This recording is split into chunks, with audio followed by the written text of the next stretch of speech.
And so we return once more. I sit before you, leaned very far back in a chair, swaddled in blankets, and I am deeply comforted by the coziness of this game. Oh, that takes a day. Interesting. I'm excited to explore more of this game. I will start another game next Wednesday morning, assuming everything is normal. But I'm going to keep playing this game because it is deeply comfortable to play.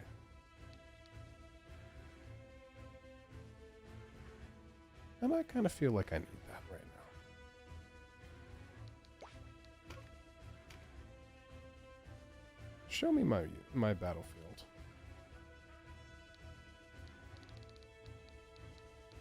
Griffin.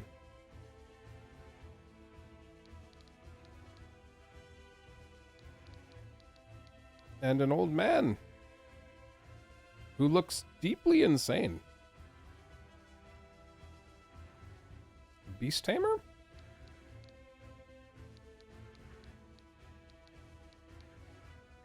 There's several Beast Tamers.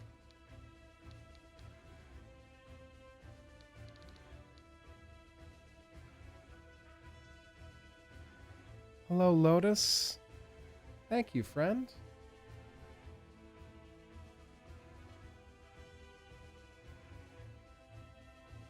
I don't have a thing for gifting subs, do I? I need to make a little alert for that. Huh. More things to do. I hope you're well, my friend. And thank you so much.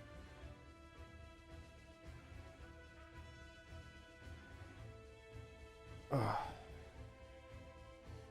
This is going to be a... You're eating fish? Love me some fish. I don't eat it often enough. Trout! Oh, that sounds lovely. Is it from a market, or did someone actually catch and deliver trout to you? Because that sounds lovely.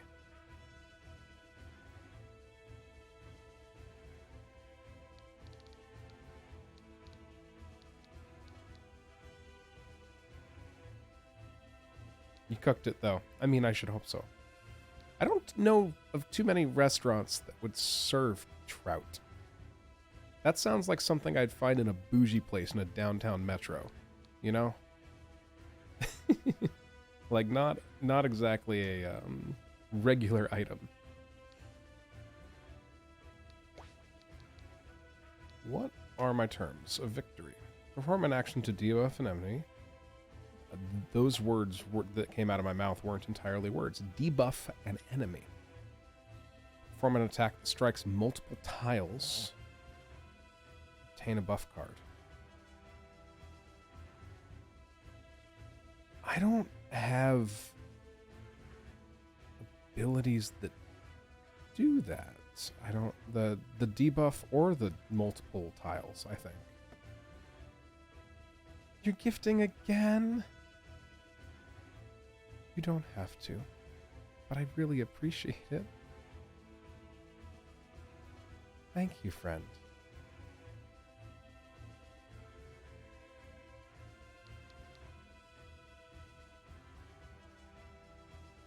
Well, I'm sure that Mabbit and Akai Subaka shall be very pleased to have no ads the next time that they are here.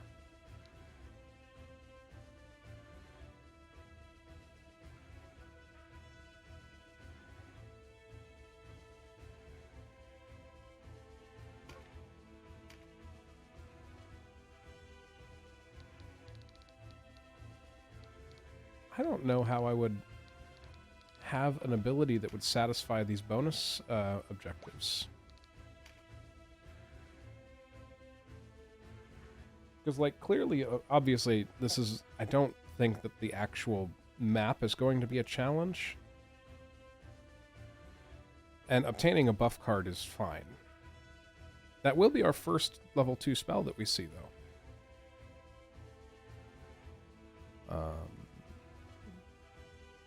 But I don't know that I even have access to something that strikes multiple tiles. Or if I do, it must be in a shop that appeared after the last area, and I simply didn't go back to a shop to find that out.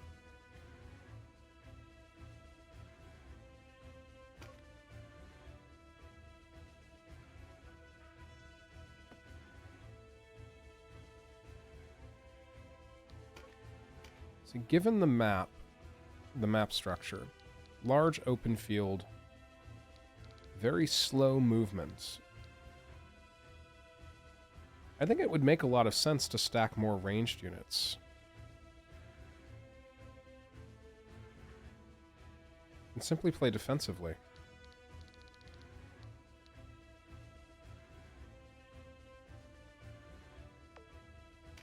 This is a reptile?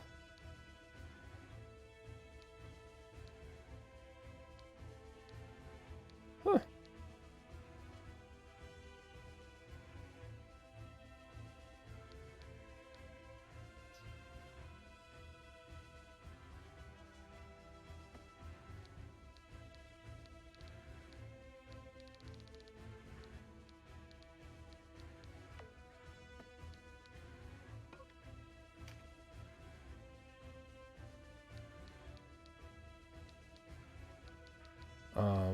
How would I do that?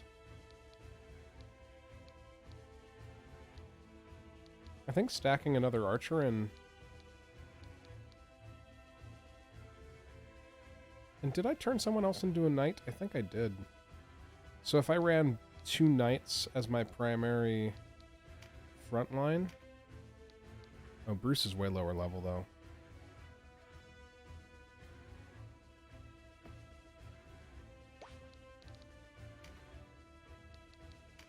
Well, I have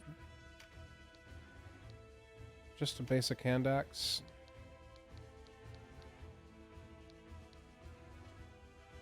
At least upgrade that to a battle axe.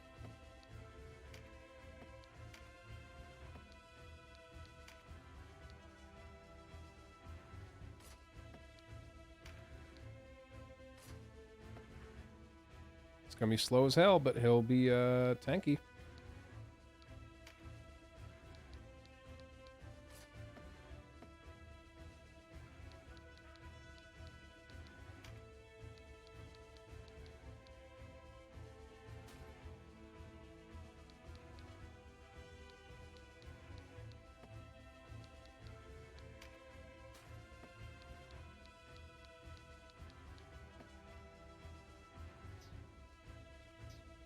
I think that loadout is enough to consider putting him in the party. So if we run 2 fronts like that are fairly tanky, we run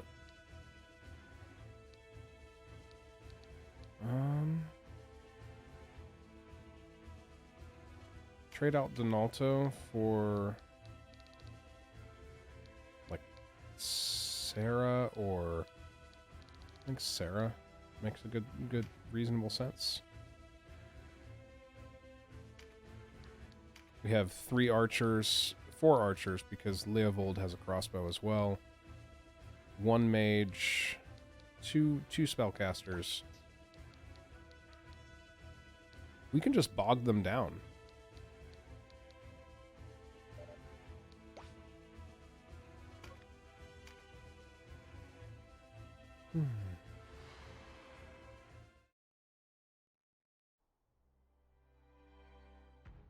Broken through our line, have they? Always knew Grion weren't nothing but talk. That's a voice right there. Just as well. Past time me pets had their first taste of battle. Bird up.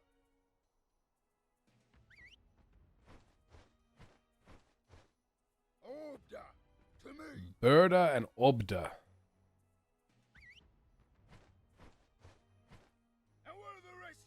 waiting for? Get out here!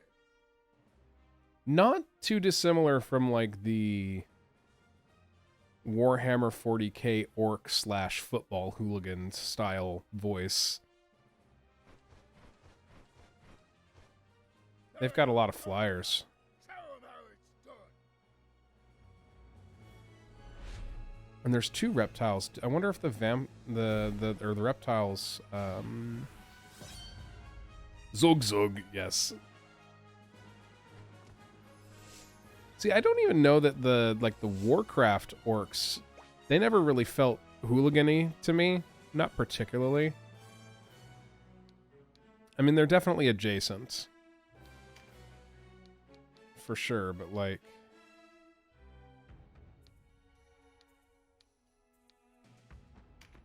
because like the Warhammer orcs are nuts. They're insane with some of the things that come out of their faces.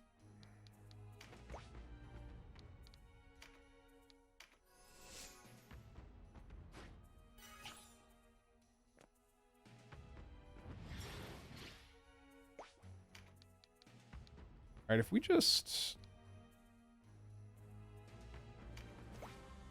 Oh my god, that's deep water.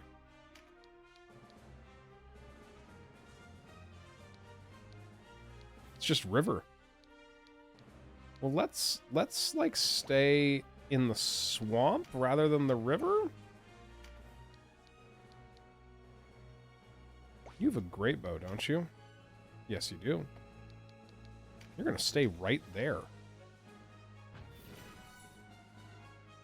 Yeah, World of Warcraft is more like oddly tribal influences, in large quotes.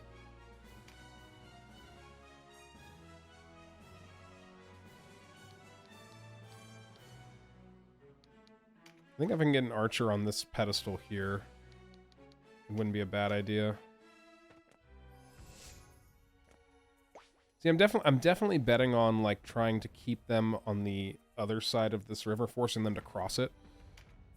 And I'm trying to create a sort of arch of sorts, where if I keep my melee units sort of centered,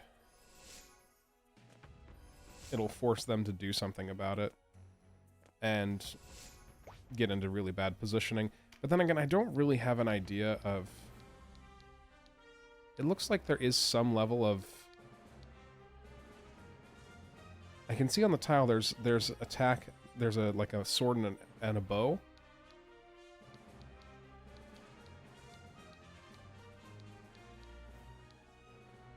Is that additional accuracy? Or like defense or something? I'm not entirely sure what that means. I'll have to look up the entry on terrain. Let's keep him on the scrubland, though.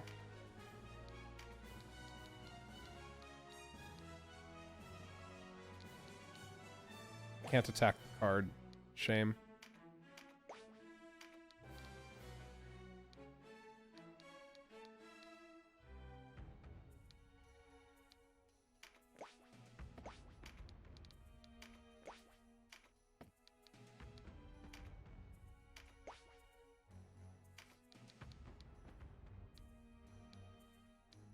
I guess if I'm understanding it correctly, the river provides no bonus at all, and these provide some level of bonus.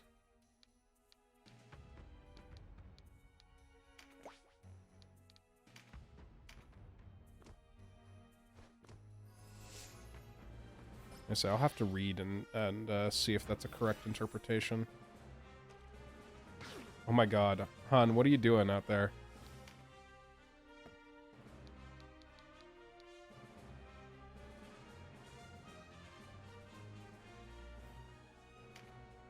Yeah, why don't you just sit there?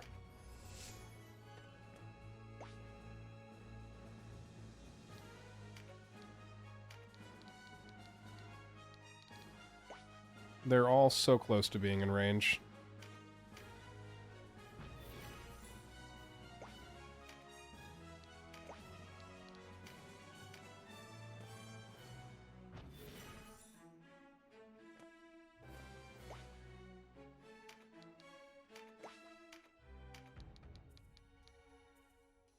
24 points. Uzilla? That's a name. That sure is a name. Ooh. Knockback's lovely.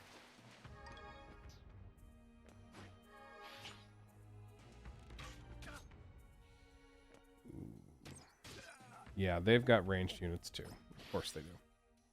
Why would I think otherwise?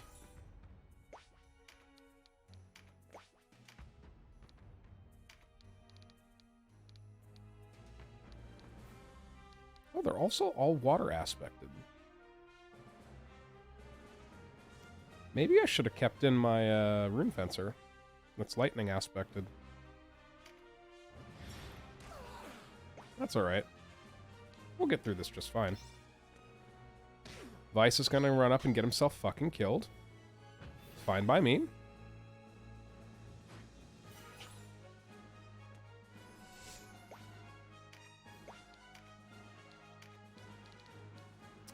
Canopus lacking the bow, or the great bow rather.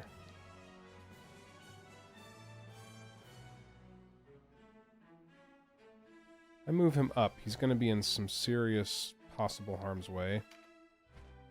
So we'll not move him all the way up into direct enemy range. We'll keep him off to the side like this, on the general reliance that he'll be able to get out of fights if I need him to.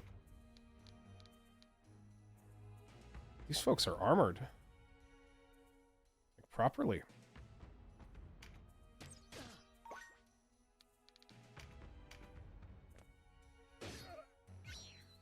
Great sword wielding.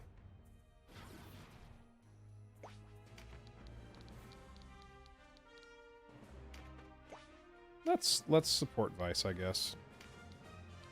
Let's throw a rock. Oh my goodness. He countered. That's amazing.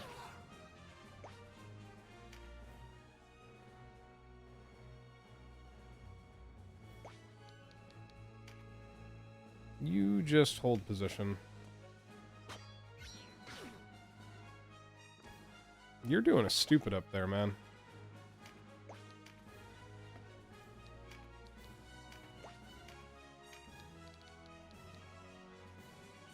One point of damage. Oh, I guess she's that underleveled, huh? Note to self, level really, really fucking matters a lot more than I want it to, huh?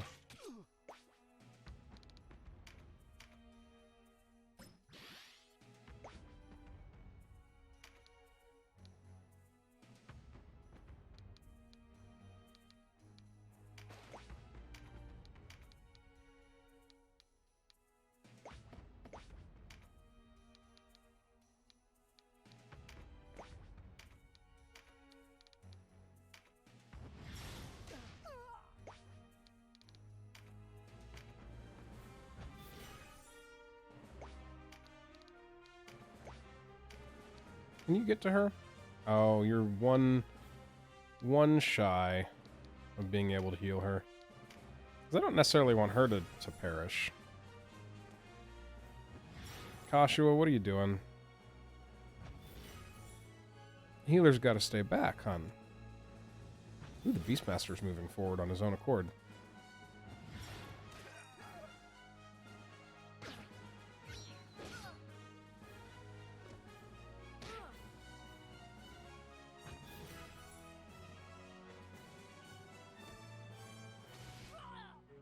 I wonder if there's something you can do with lightning and water that would satisfy the hit multiple targets thing.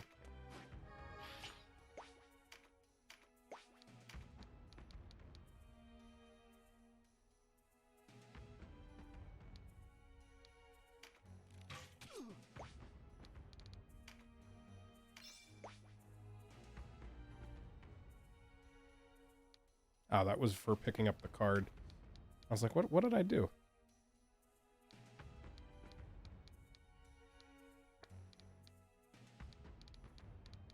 How armored is he? Deeply armored. Wow. That's vaguely horrifying.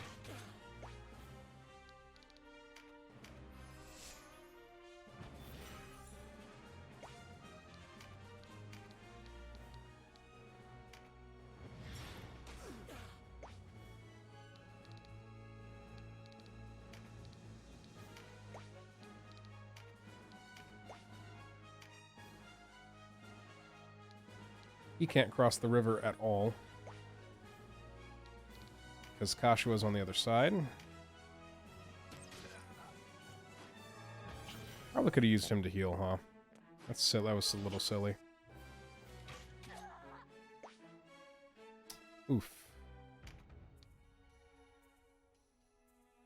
Neither can he. Ugh. This is why I wanted to keep them all on that side, and like let them try to come to me. But my guests seem to have decided on another fate.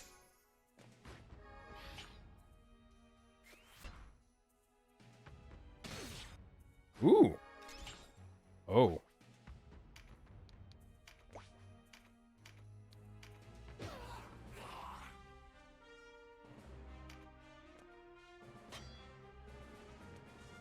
Kashua needs to leave. Oh no.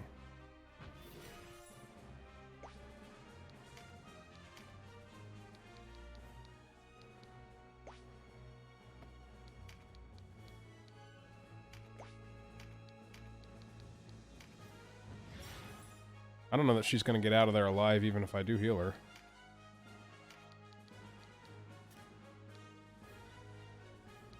She does exactly 1 point of damage. Pretty much everybody.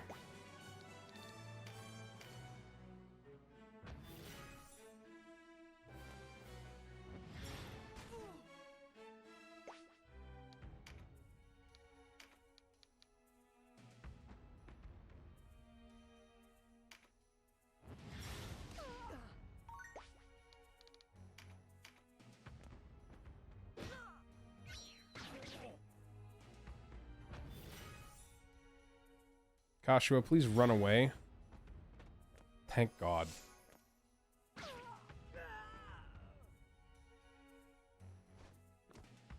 Hello. Griffins have reach. That's not great. Hey there, guys.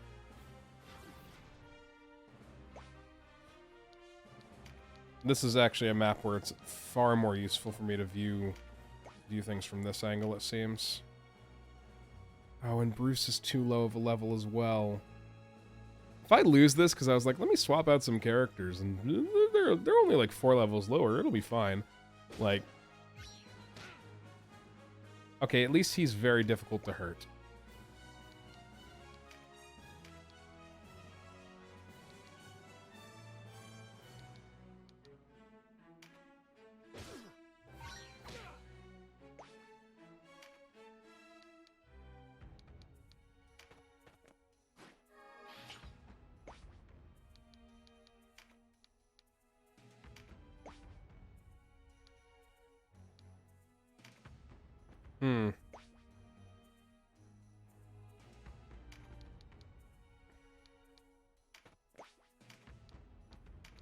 You should be able to actually... I guess that's kind of hurting them. Just a little bit. These griffins are beefy as fuck. And they counter like bastards. Oh my goodness.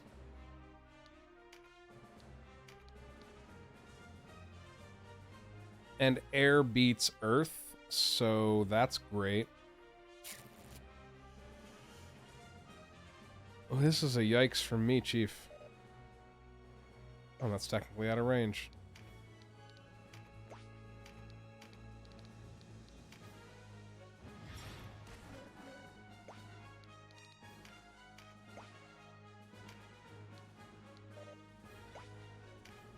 Oh, you literally can't get over there?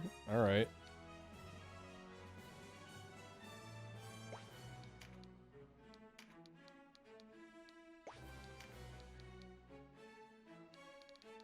Whole 10 points? A whole 1 point?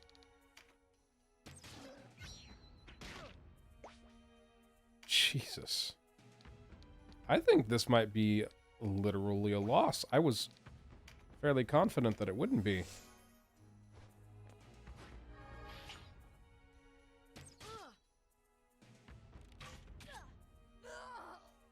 Yep, there goes the healer.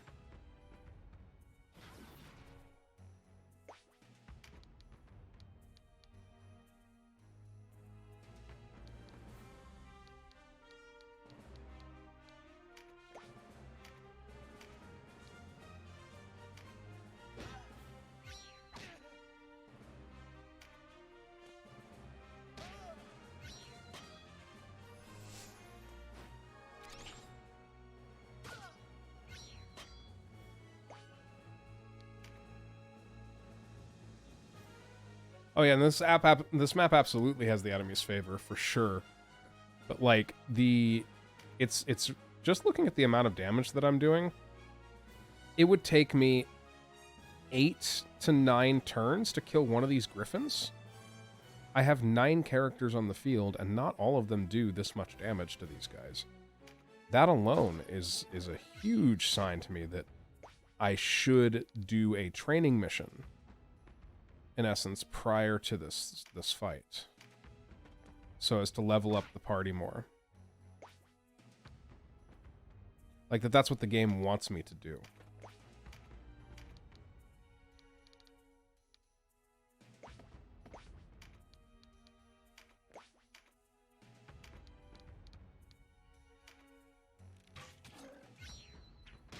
But this is a lesson. And we might have to exit this, and oof, 218 damage.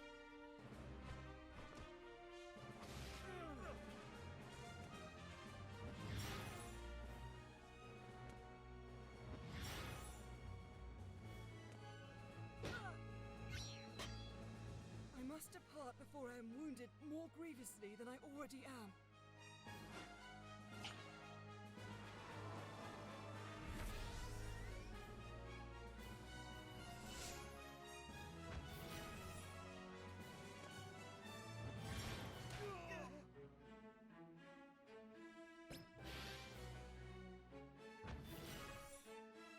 Yeah, we're being relatively decimated.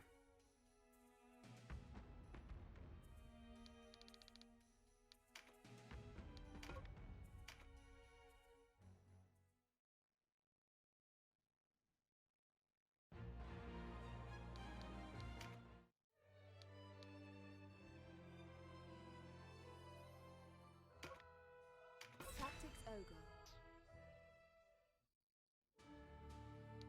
All right, well, let's consider then what we can do. First, let's check the shop. It mentioned spells, or using abilities rather, that could hit multiple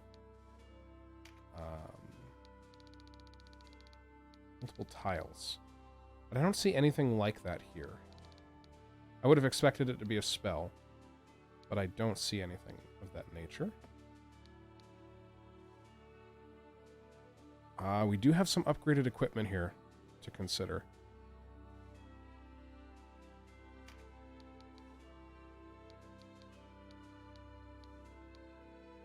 Our bows are getting longer and longer range.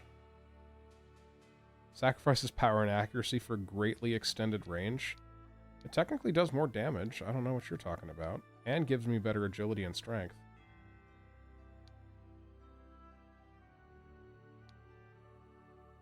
I do have one of those too.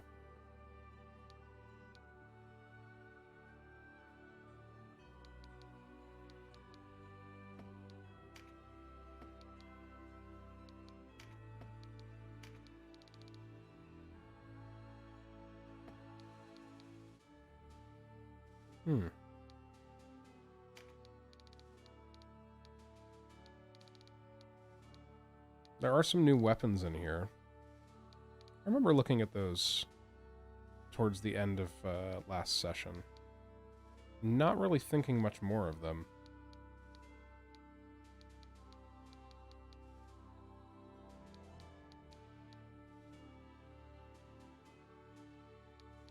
I have a Volge that I could equip. Could get a rapier.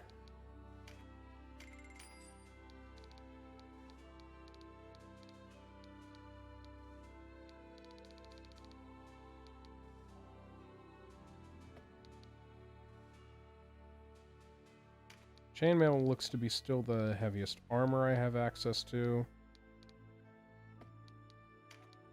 Are there any new sundries that are, like, important or interesting? Doesn't look like it.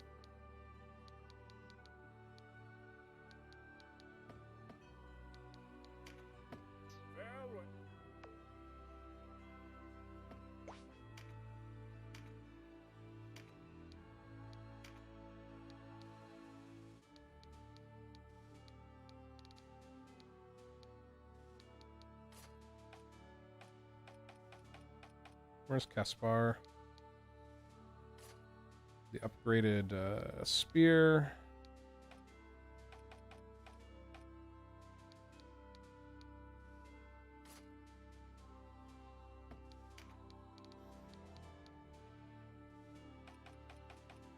Where is the other knight? I'll give you the Aspis.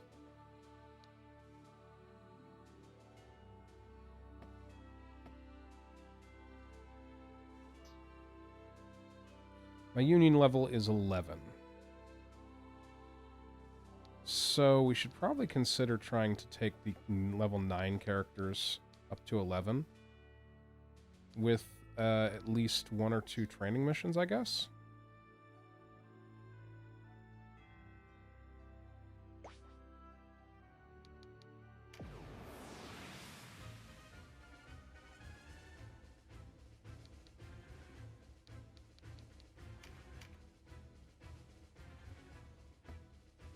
There we go.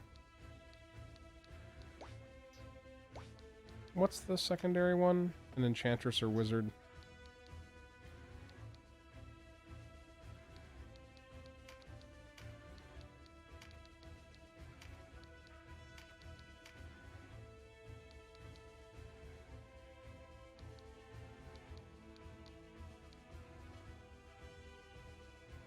Actually, this map is a pretty good opportunity for more archers.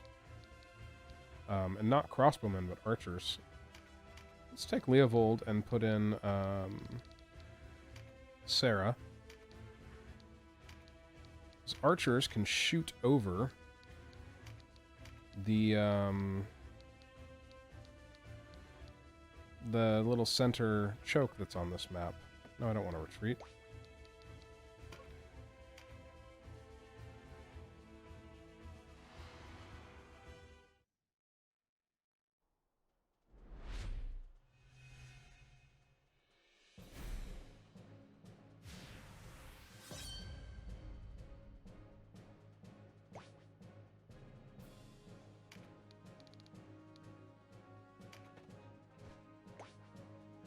Seems fine.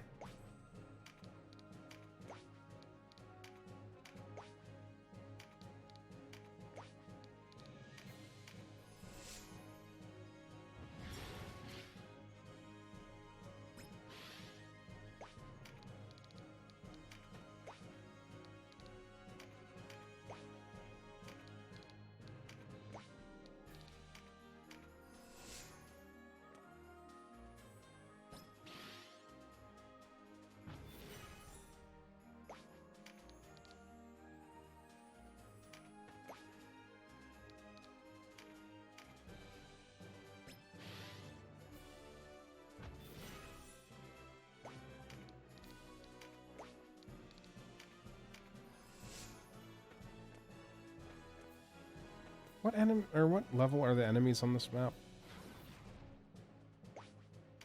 I know they can't be super high. Might as well look. Oh, they're level 8. They're matching.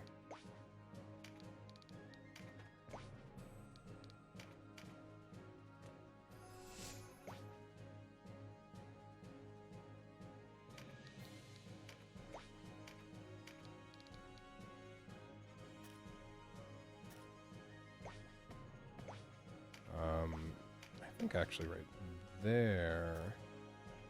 Nope, that is just slightly off from what we're hoping for here. A whole 1 damage, sure.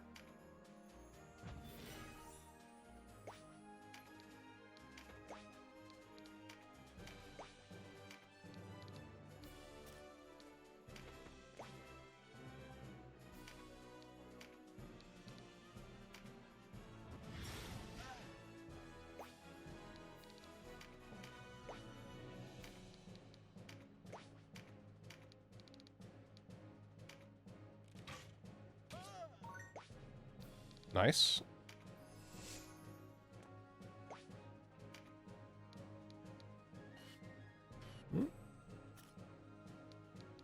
That's the way.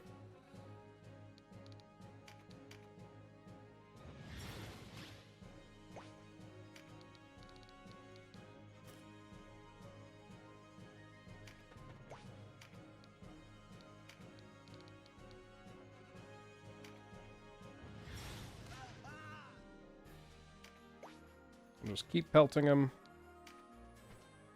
Put our archer here, up above.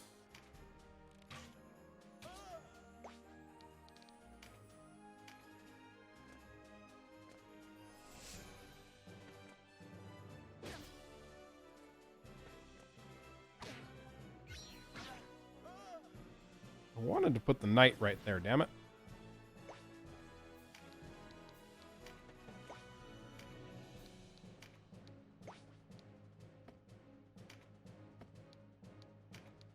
Yeah, he'll just use heal. It's good enough.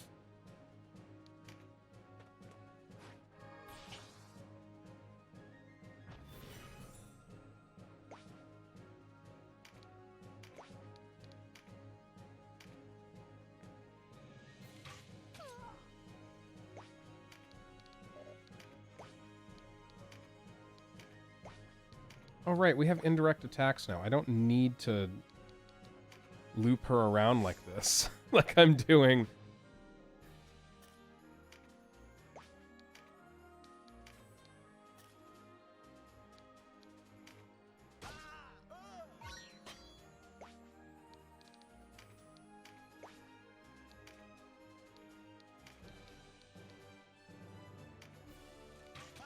Just keep trying, hun.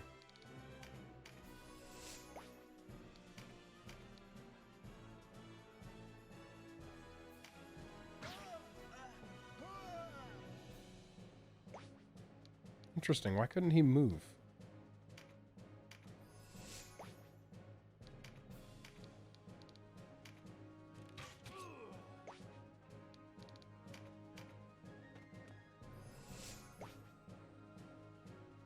If you move right here, you can hand axe down. Well, that's wonderful. And he can't respond because there's too much of a height difference. Proper use of the high ground. You love to see it.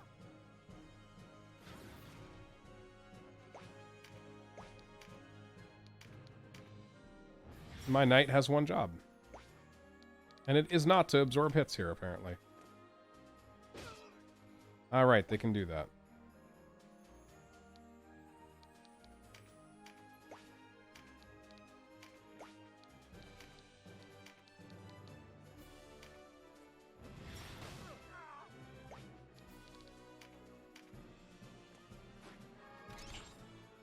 It really is just excellent to see a rock just fall from the sky.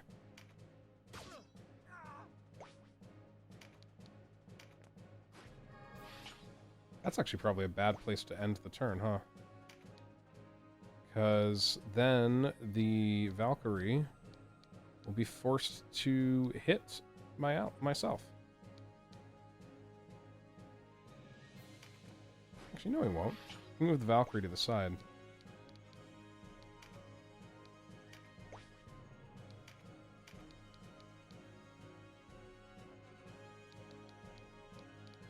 One point is 1 point.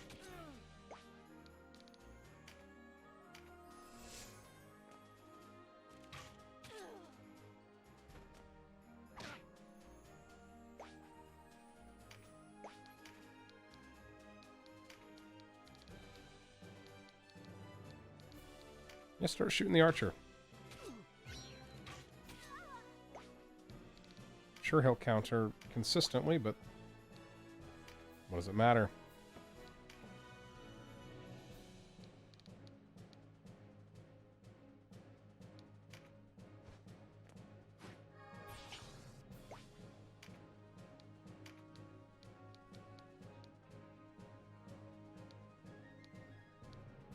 Thought that was my Bruce for a second.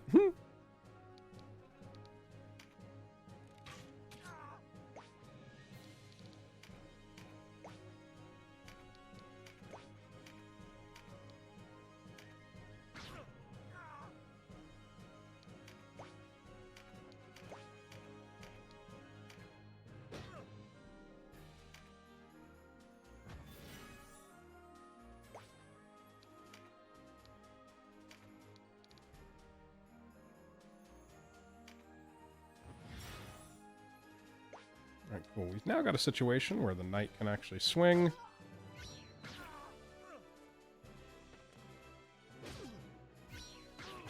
We've got a sort of checkerboard pattern of enemies in this little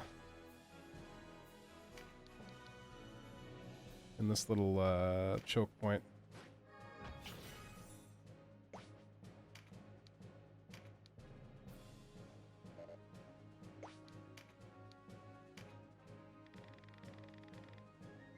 Rakshas above hanging sky tear firmament from foundation and hurl it to the ground.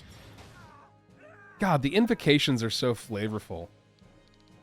They're so cool.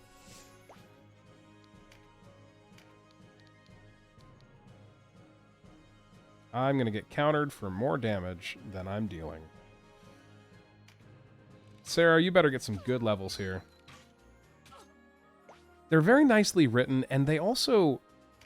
I think they do the job of, like, painting, you know, just that extra bit of flavor and into the world, like, really, really well. And it shows a lot of care for the little details in this game, which I think is so cool.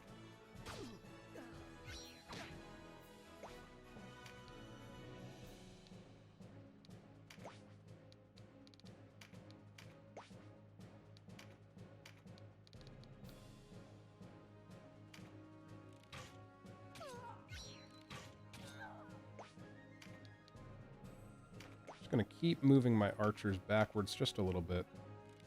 They don't need to support from exactly the front line.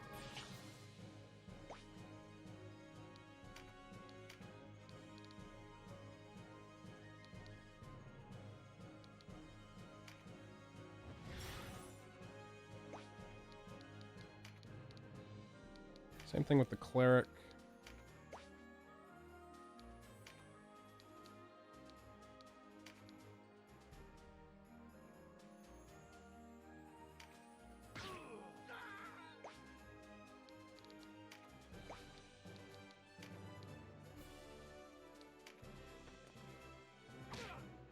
Please don't do that.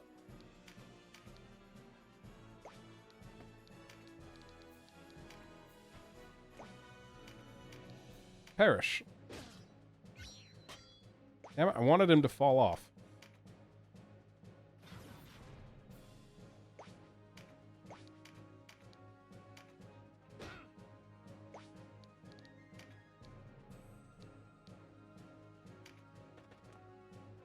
Yeah. That's what I figured would happen.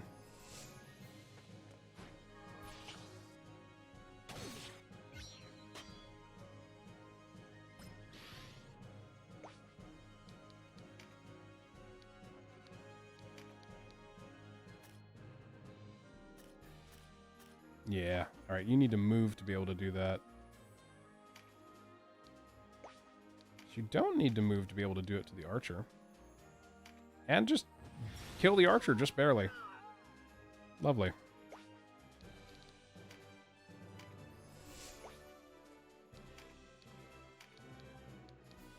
You need to murk this knight back here.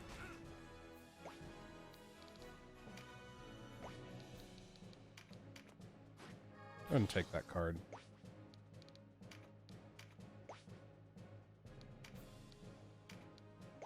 Punch does one. Are you far enough away to even hit the guy? You can. You still do 1 damage, but you can do it. Seems fine. Does your punch do anything? No.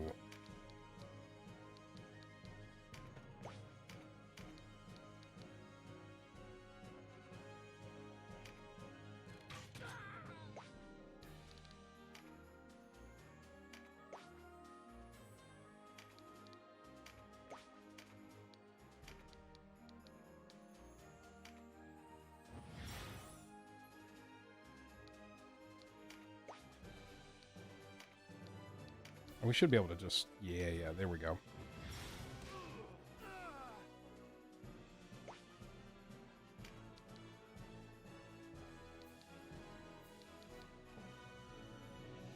There's a lot of the auto skill cards on the ground and not a lot of anything else. I'd really like to see anything else, to be honest. Where's my damage cards? You parried it, you bastard.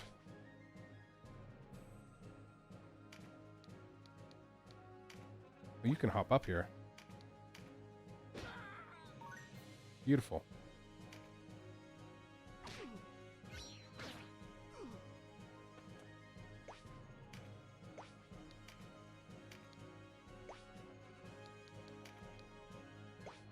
Magic does a little more.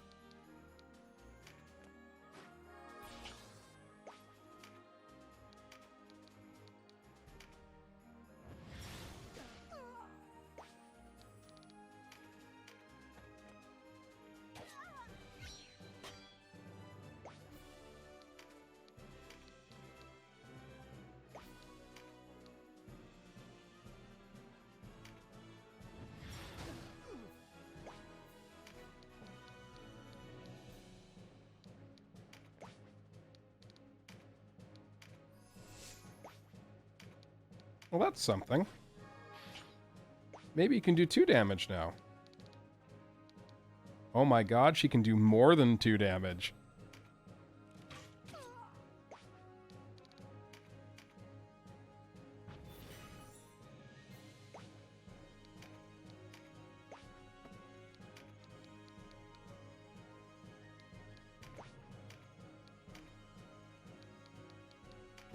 Heal Canopus.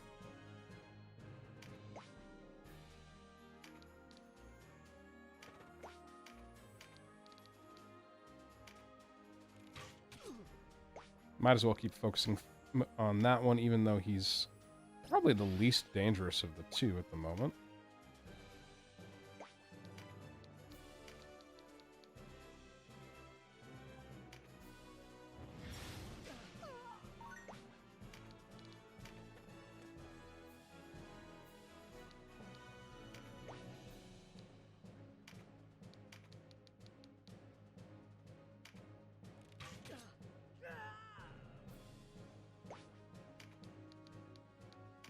I'd rather Canopus get hit than any of the others back there. Can't perfectly block his movement, but I can get pretty close.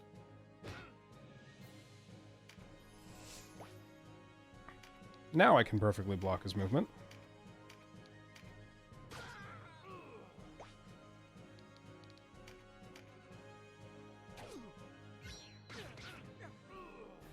That's fine.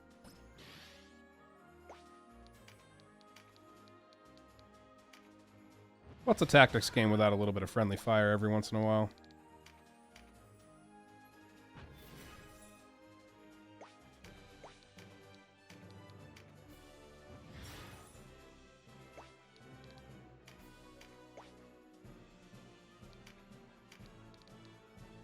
Do your whole 4 points of damage. You did 1 damage. That was not what was advertised, dear.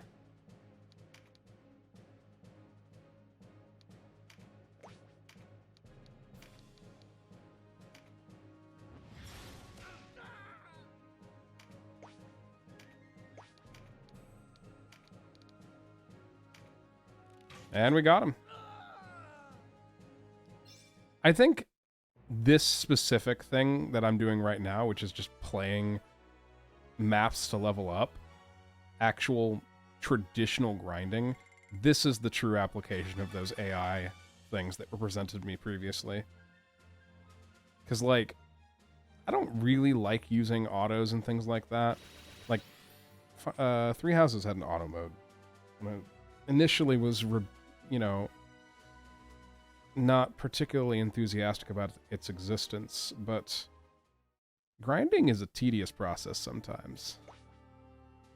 Because I feel like what I have to do here in order to get through the next level is to, like, actually just sit here and do this map or another map a few times. And that certainly would make that would certainly be a perfect application of such a thing. That's right. I was going to look at what the Warren report had to say about terrain.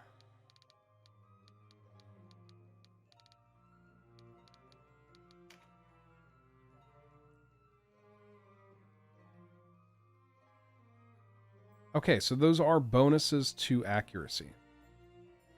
Some classes, such as the octopus, gain greater bonuses on certain terrain.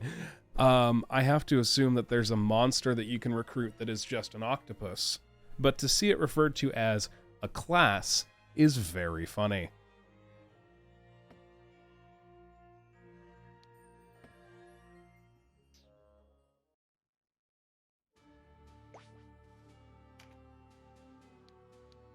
See, where's Sarah? Is she over here? There she is. She's up to level 7 now. What are you wielding? You're wielding a great bow. Let's give...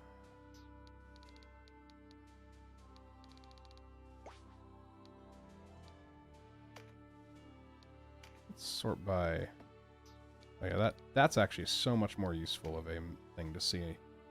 Yeah, the octopus class. Vaguely terrifying that such a thing exists, but very funny. Very, very funny.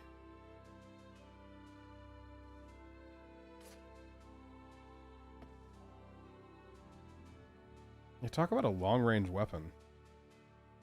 5 to 8 specifically is like... I mean, 8's a long ways, but like... To have a minimum range of 5 feels like a lot. What were some of those new skills that I got? What do we have this? Auto, back attack. Causes attacks to hit as if they were being made to the target's back, regardless of facing. I like that. Like that quite a lot. Why would she need more MP? Who else got new skills?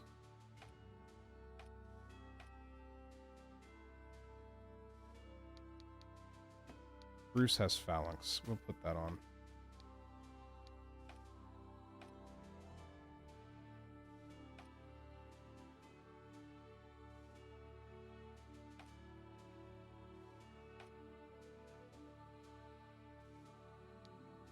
HP bonus on Ravnus is great.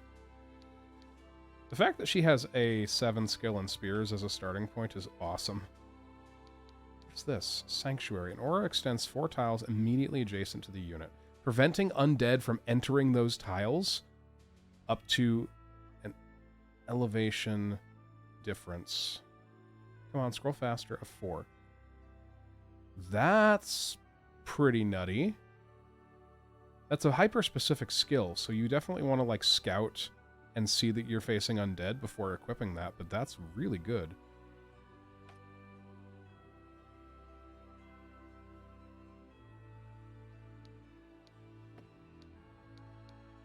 Take off the resist for Constitution. MP plus is better for you. I saw this one. Inflict stagger and air reverse on enemy units within 1 tile. Chances of success increase with rank. That sounds almost like character specific or something. Or maybe race specific. I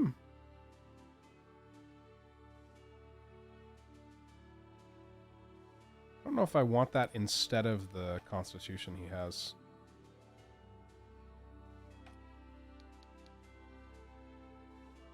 Oh, Celestine gets Sanctuary as well. I mean, that's better than the Petrify resist, I guess.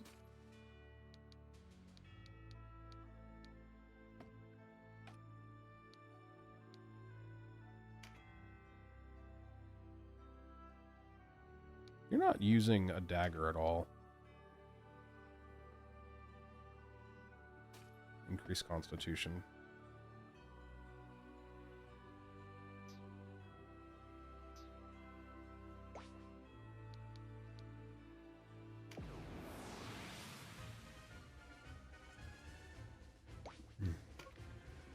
Are they the same level? Level 8? Nope, they have leveled up.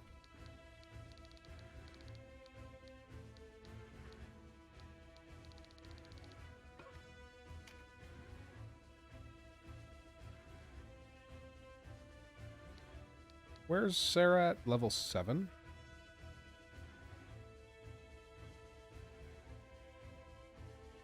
I wonder if I change the unit composition, does it alter their level in turn?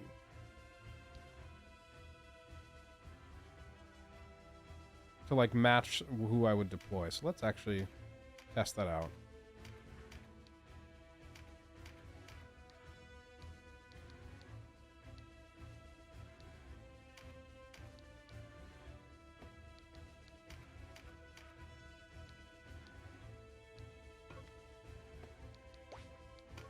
Go to scout now. What's it show their level as?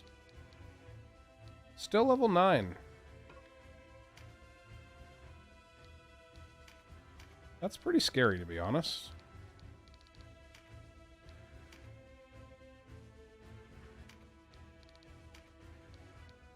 Not that night.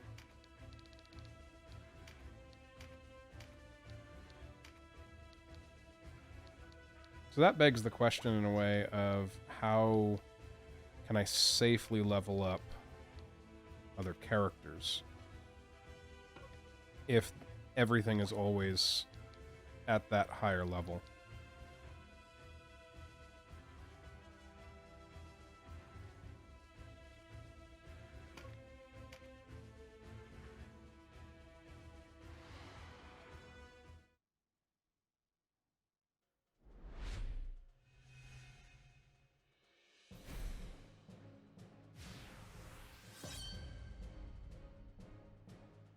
Welcome in, Subaka. Yes, that was the first thing that Lotus did when they arrived.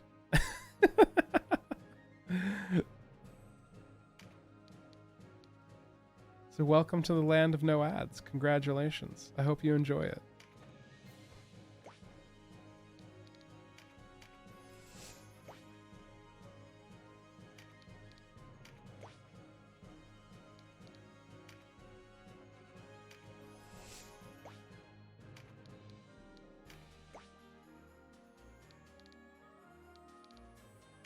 You've still got the great bow. I want a chance to abuse the range of a longbow.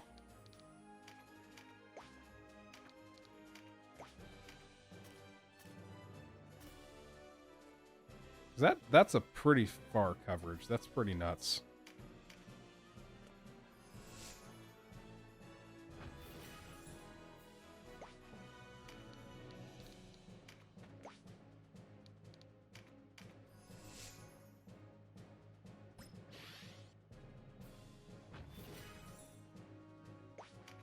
And I think we're just going to end up using that indirect spell a lot, and instead of trying to have her go around. Makes more sense to me.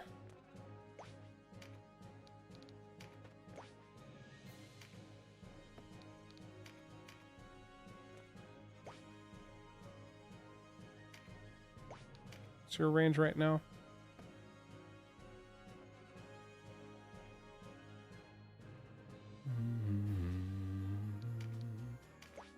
Get you right there.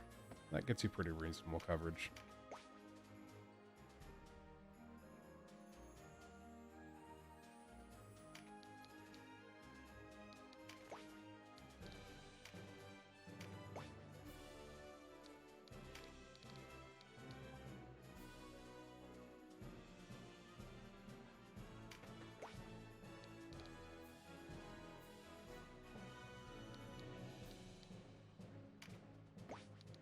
Can you shoot?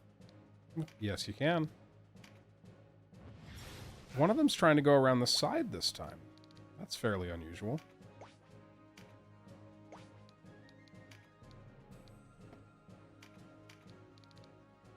Not quite in range.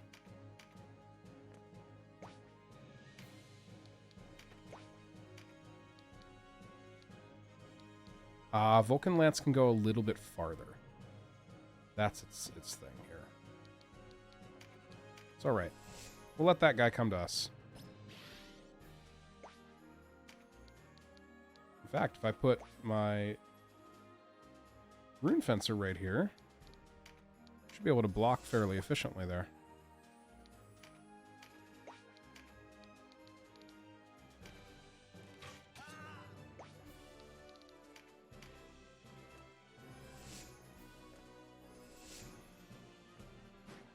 There's a lot of bonuses over there.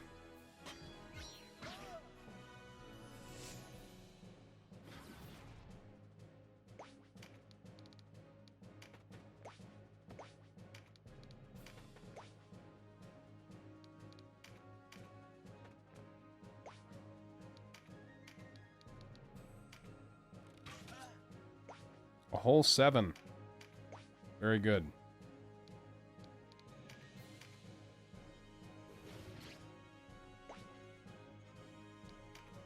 Oh, that's the back attack. That's right. That's an auto skill. So that's going to trigger... there's actually a reason for her to pick up the auto skill card now.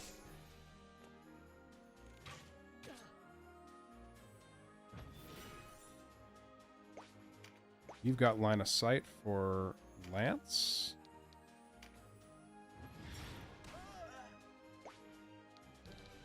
Cool.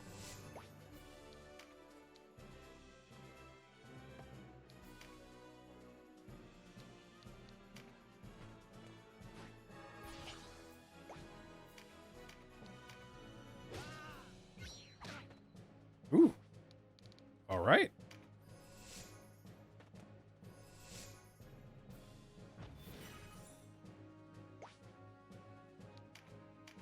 All the better, to be honest.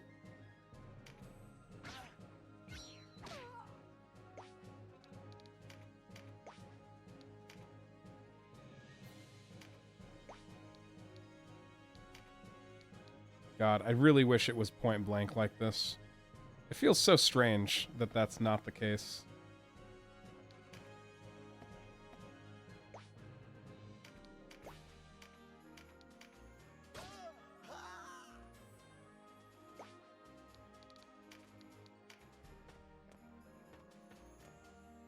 Yeah, come on down, guys.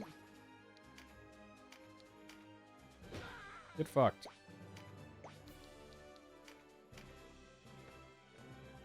Oh, they're gonna try and flank me a little.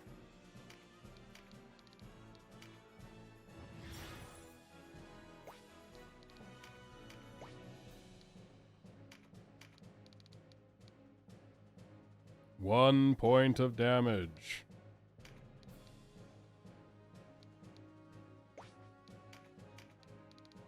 If I can get her to that physical attack upgrade, then she'll at least do something.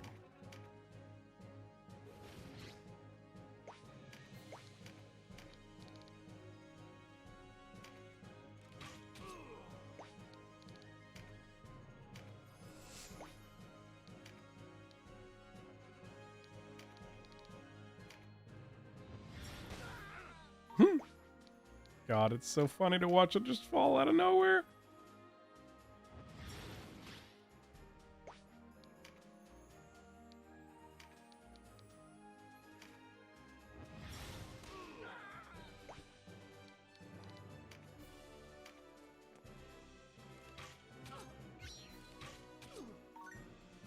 Nice.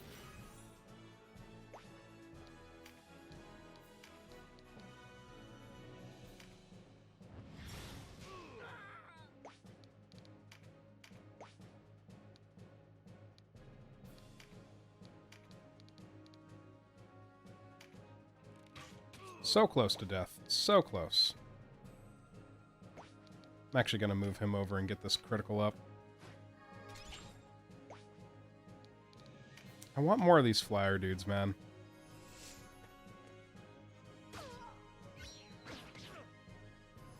Ooh, yeah.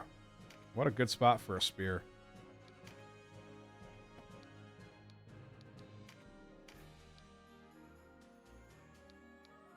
Oh, he's next. Look at that. He's dead.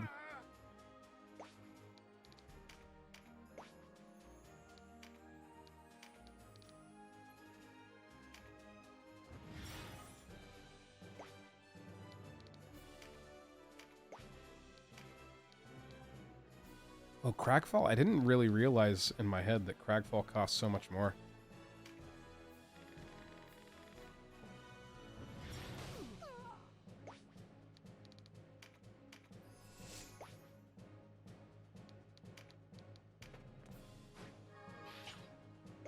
Now, Do actual damage.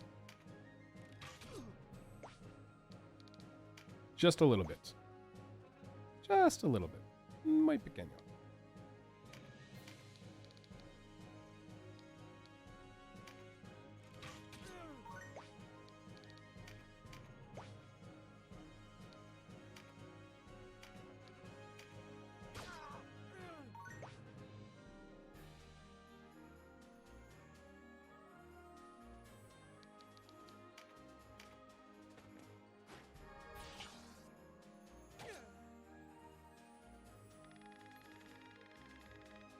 Descend from heaven and serve me. Give me the power of destruction that my enemies might fall. Ooh. I don't think we've gotten the invocation for Instill Lightning before. Oh, that's a good one. I like that a lot.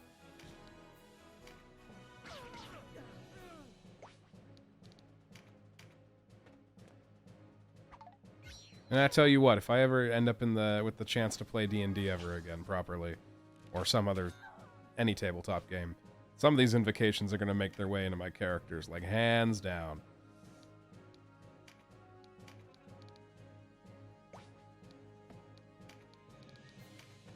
Let's attack from the high ground. I'm a big fan of, like, memorizing or at the least writing down, like, good lines that I can say with some level of regularity. Especially Bible verses. There are so many rad sounding Bible verses that, like, from like the Old Testament in particular, that are just not particularly well known, and they are metal as fuck sometimes. So if you're playing like a heavy religious character of any kind, pulling from Old Testament stuff can be so much fun. Especially, you can also do like old pieces of poetry and like battle epics and things of that nature. Those kinds of things are great material to pull from for characters. And this is right up that same alley. Like, right up that same alley.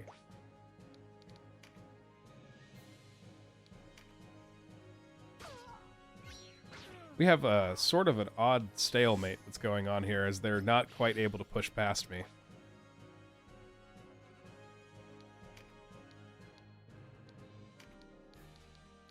You, sir, stepped into line of sight.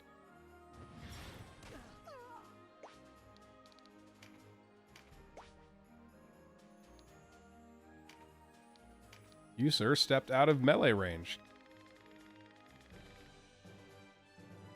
See, this is also, this specific one I find actually very interesting.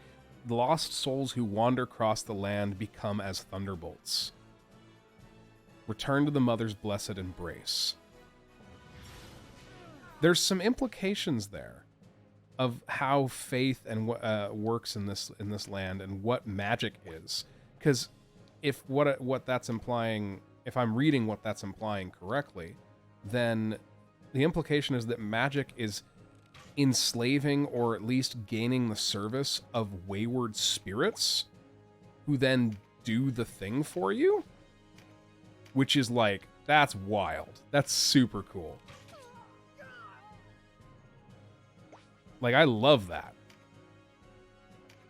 Because, like, so many explanations of magic are just like, there happens to be magic. But, like, you know, especially, you know, some things will try and, like, create, like, scientific understandings of magic, which I typically find to be less good.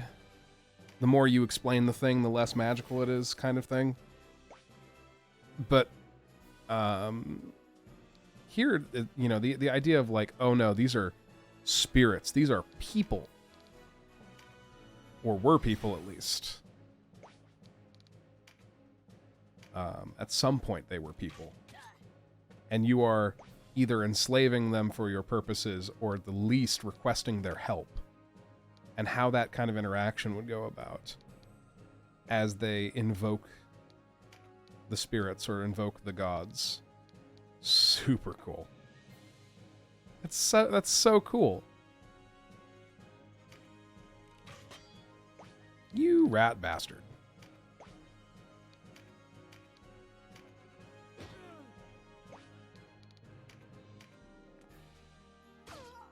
Yes, come back into the kill box. You'll love it here.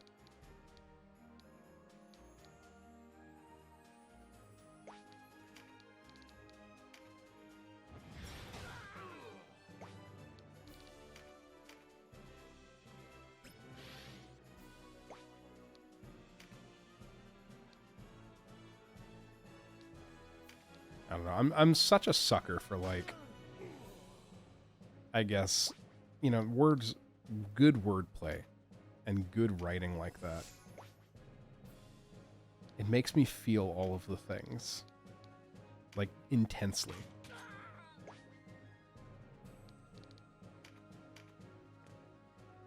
Oh, you moved voluntarily into the kill box. You're so kind. This poor Valkyrie is, like, taking every hit. Or, excuse me, Rune Fencer.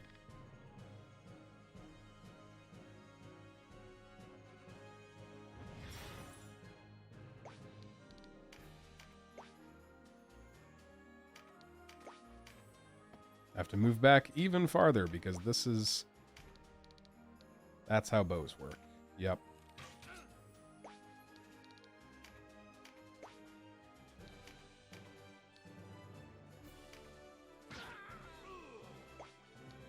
Just gonna keep pushing him back out.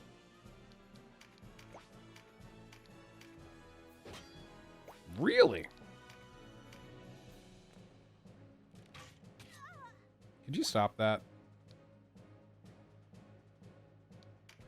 Now I think is the time to move in.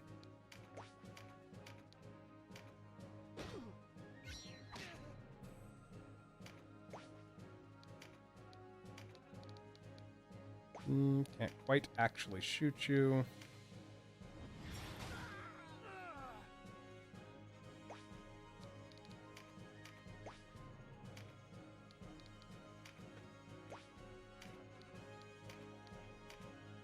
Get stabbed.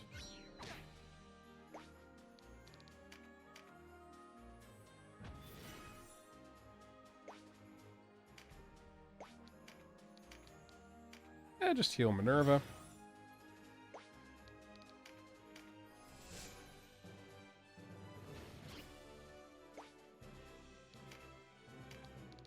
God, the range on the longbow. How can he counter? Is he wielding a longbow as well?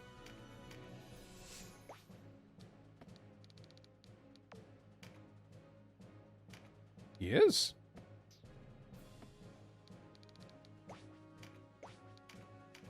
Wasn't expecting the answer to that to be a yes. No cards around that are of value.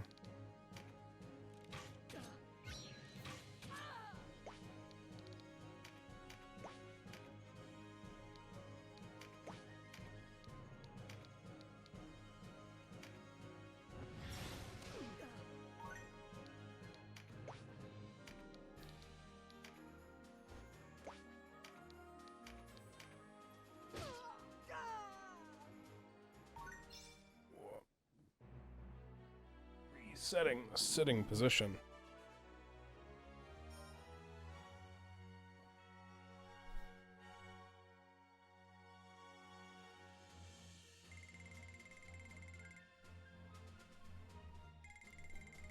Now, we only need to get to level 11 to cap out, I believe, yeah.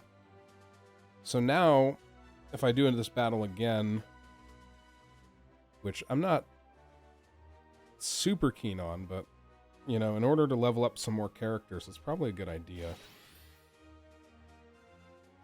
Voltaire got... Oh, that's Hammer's 9. I couldn't quite tell what that was for a second. Because if we go and grab some of, like, these folks over here, they should get, like, the bulk of the experience, right? How that works?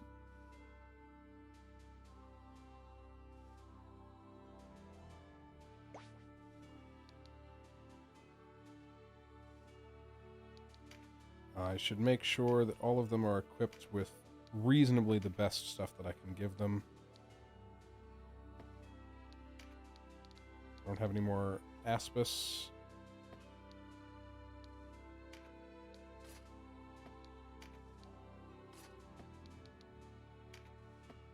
Can't believe the bronze helm is really the best I have. Sort of wild.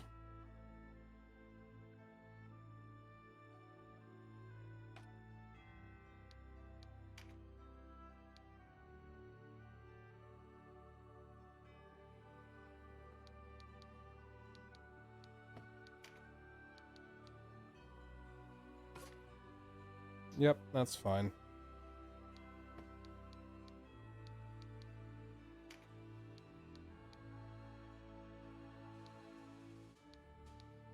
See, the linen is better on the decks, so I think keeping that equipped is probably fine.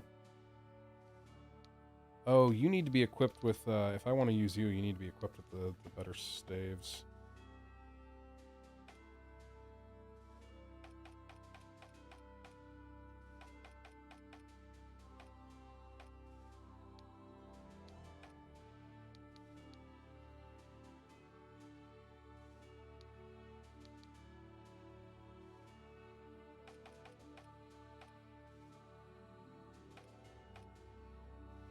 Who else was it that got a new skill?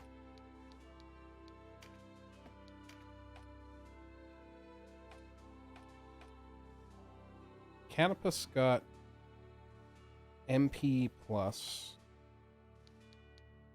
Meditate 2. Meditate upgraded for Celestine.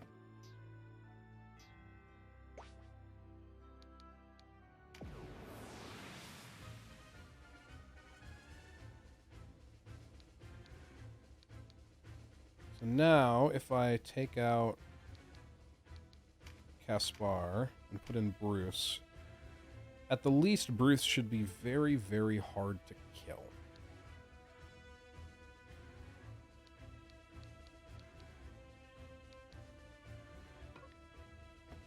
I don't want to retreat, I want to scout.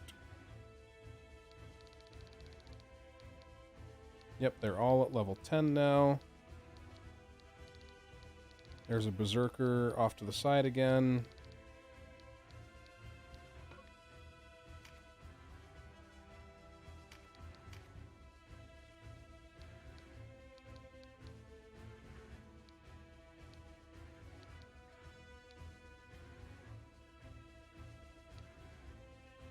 I think if we take out Merwin, we put in, like, I guess Shireen, maybe? I mean, Shireens can just heal, like, Bruce and whatnot. I think having Canopus continue to be the flyer support is still a good idea. No, I don't. That's to battle. To battle.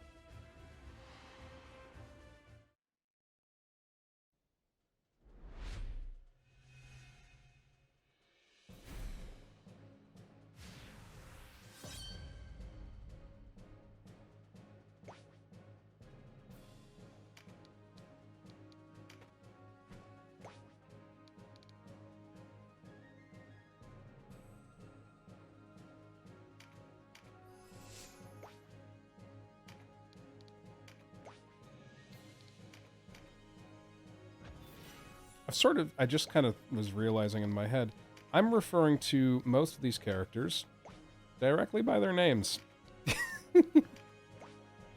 Which is really funny, because the names are sort of auto-generated and not actually distinguishing in really any way. But it is still my instinct to refer to them by their names and sort of put stuff on that in my brain. The human brain is remarkably good at, what's the fancy word for it? Is it personification? Giving life to things that have nothing. Giving life to objects and non-life things. Truly remarkable.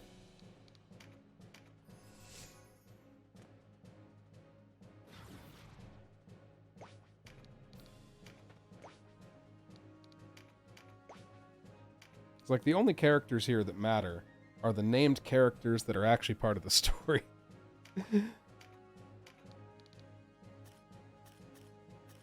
And yet...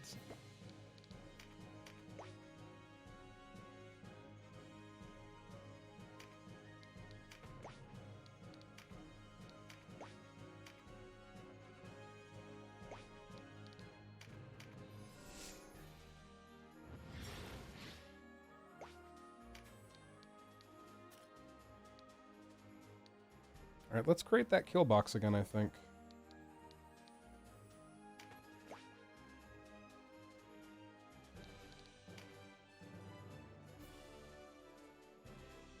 It's actually probably going to be something like this.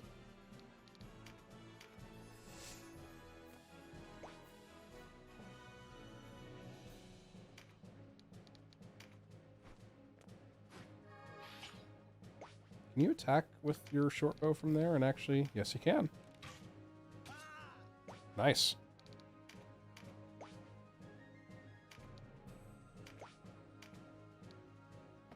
Beautiful. That puts us in good range with her.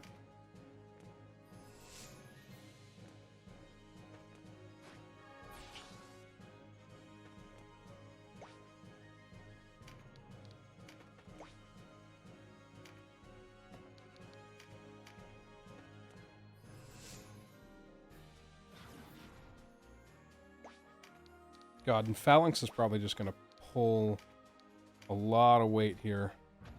A lot of the burden. If I could recall correctly, Phalanx is a 60% damage reduction.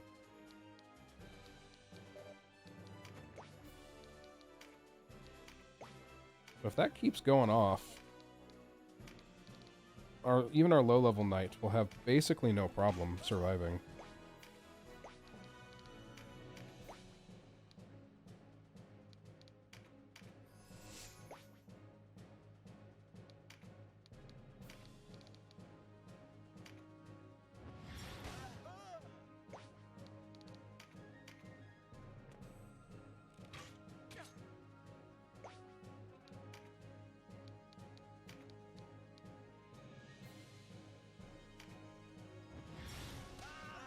Awesome. A script, like, as in the... Oh goodness, I specifically had grabbed that from something. But a script is in essence a unit of currency that is specifically used in... I believe it's originally comes from like guild transactions, and specifically, like, it represents currency in places where currency is not typically, like, traditional currency measured in gold is not what you would use. So, like, a script of requisition might be used in, say, a military unit to represent rights to rations or something. You might spend a script on... something for recreation or for like additional rations or sweets or something like that. Yes, it would be a literal slip of paper that represents abstract value, somewhat similar to how modern currency works, but in a time when everything was represented with physical, like actual metals. In the era of the things like the pound sterling and the krona and whatnot that actually represented or were real values tied to real things, a script is much, much more abstract compared to the monies of that time period. And yes, they're almost always represented as like you have a physical thing that gives you the rights to a specific thing. Because that, at the end of the day, that's what money, especially when you get back prior to, when was it? It would have been Nixon who got rid of the gold standard, which was in, was that 70? No, it would have been the late 60s? 68 or 70 or somewhere in there when we moved off the gold standard. Because it was...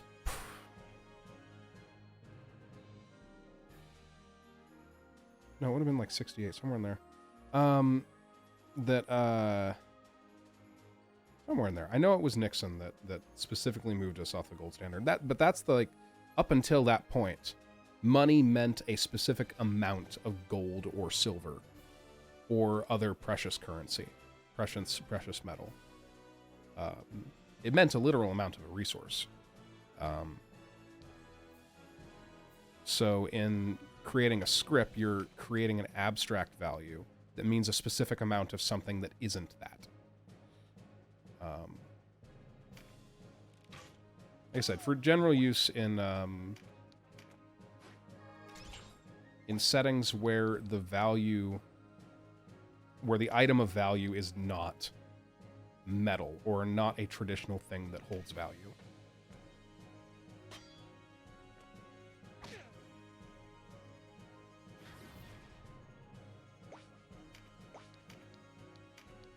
I think that the original usage was within guilds, with like old craft and trade guilds. But it expanded to, like I said, military usage and things like that later on. And we're talking, typically, I want to say like 14th, 15th, 16th, 17th centuries, as, you know, currency and exchange of monies and things starts to advance.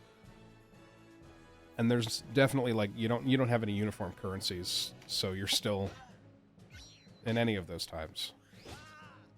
So it's all just a matter of what is of value to the person involved. I mean, hell, we didn't have a uniform currency in the United States until the central bank in like the late 1800s starts to really unify American currency.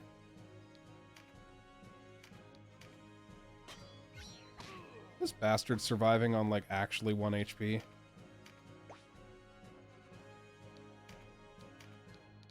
How much healing can Shireen actually do? She heals reasonably well, even though she's level 4. So healing does not change much at lower levels. That... Ah, got it. Got it. Yeah. I believe I'm explaining the concept correctly. I legitimately, though, could be a little bit off base, but it is in fact a slip of paper.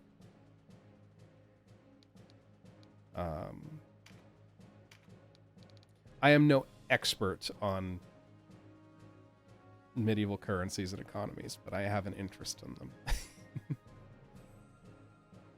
My guy literally surviving on 1 HP, actually. My god. Perish. Get the hell out of here.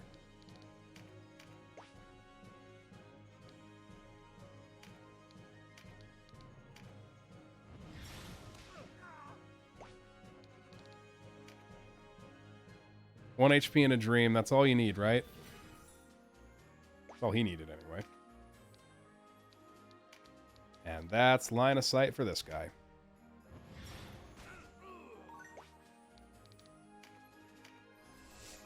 I don't know. See, and when I was looking at, I was trying to think about, everyone seems to have something unique for what their channel points are.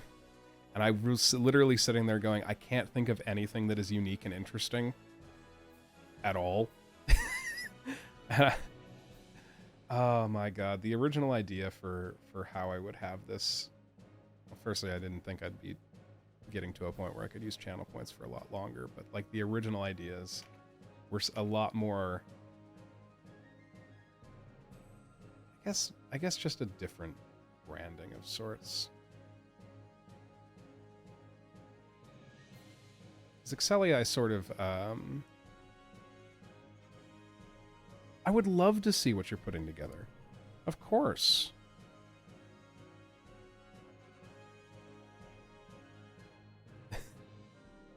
I'm honored that you're even using anything that I have as inspiration for something.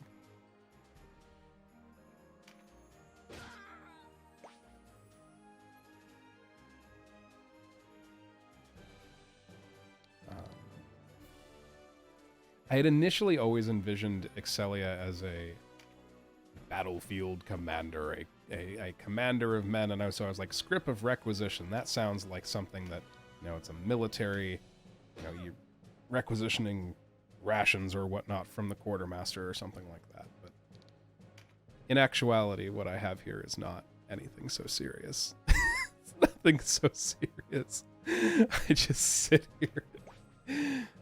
There is no additional persona to put on mentally. And certainly would never be something as, I guess, grave as that.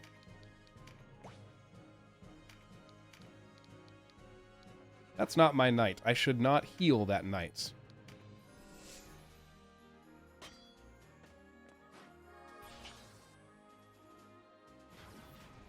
I need them to actually come into the kill box. That'd be really nice of them if they did so. Oh, I haven't equipped a spell to this guy.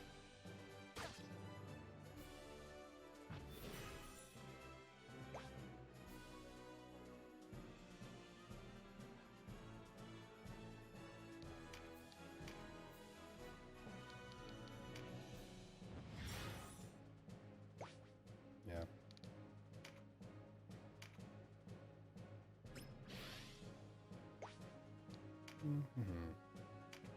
Stab him.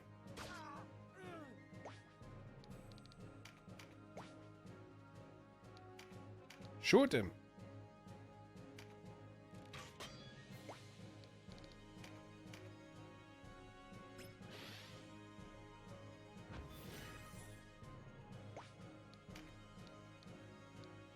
You have line of sight? No, you don't. All right, drop a boulder. The weirdest bop it I've ever heard.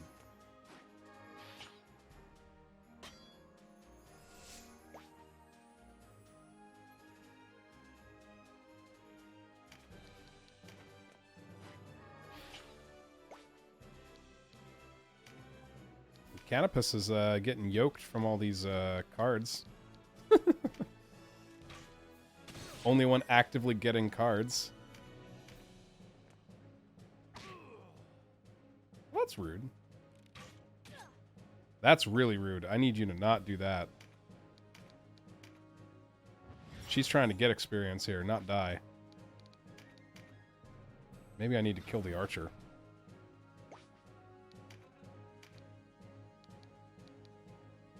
Ah, see, here's the problem with being low level. He might be able to live through everything as a knight, but he's not gonna...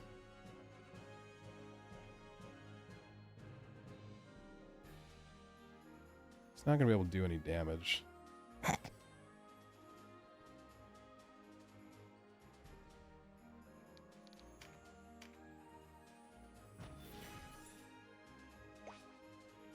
Oh, that's really nice. I like that a lot.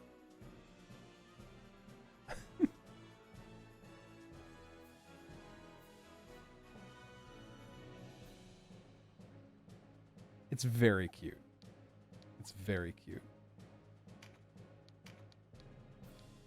Now, of course, I am certainly not any sort of authority on the matter. I just look at everyone's art and go, "Oh my god, that's really good," because it's really good.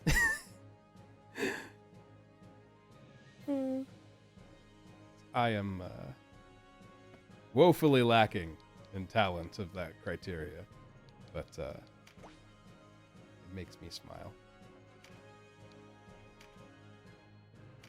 I'm just gonna keep Shireen out of harm's way.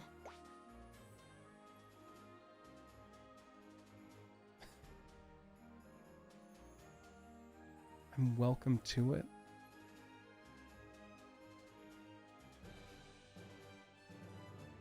I suppose there's probably a way to turn the channel points thing into another icon, isn't there? I think I'll do that. Thank you, Lotus.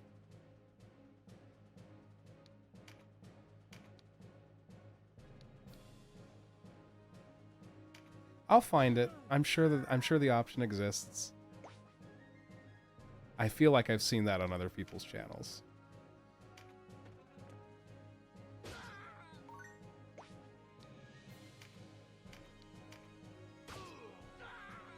Oh, that makes me really happy.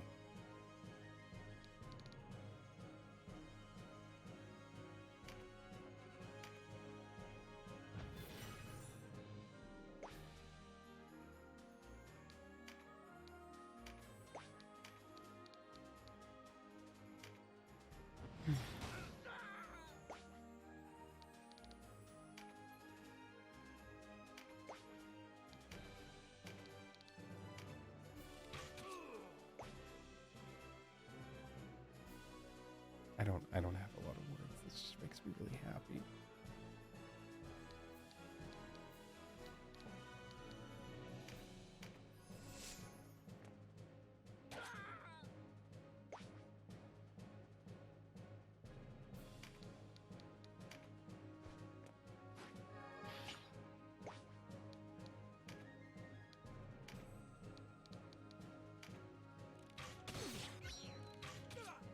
Thank you.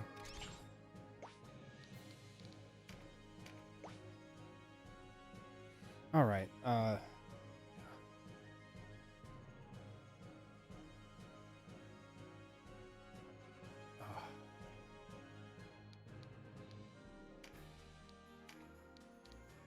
been contemplating trying to figure out how I could eventually move beyond just a boba too. And that is a thing that art scares me in a way. And I feel like it shouldn't. But as a world, it sort of scares me. Because it's not an arena that I'm familiar with.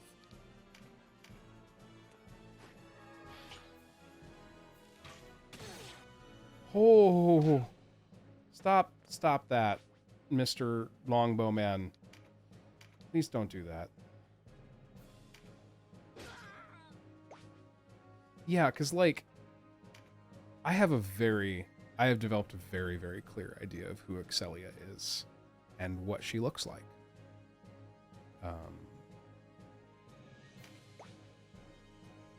And I've tried to draw out reference pieces and come up with ideas for, like, I can do outfits, I can do armor and clothes, although the armor's much harder.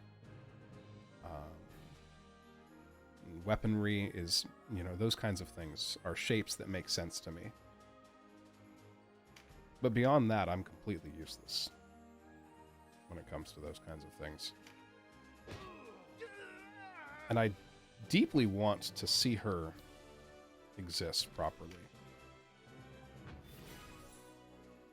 But the idea of trying to commission someone and trusting another person with her is oddly stressful and scary. Yeah, art is art. It's like I said, it's an arena I feel deeply out of my depth. Yeah, that's a sentence that sounds good. I feel very out of my depth, especially finding, my friendship with Kale has been sort of a lot of exposure to that world, and realizing that the fact that I don't have a Twitter has kept me away from a lot of things of that nature. Because I've never used Twitter for anything more than scraping for raids on Grand Blue Fantasy.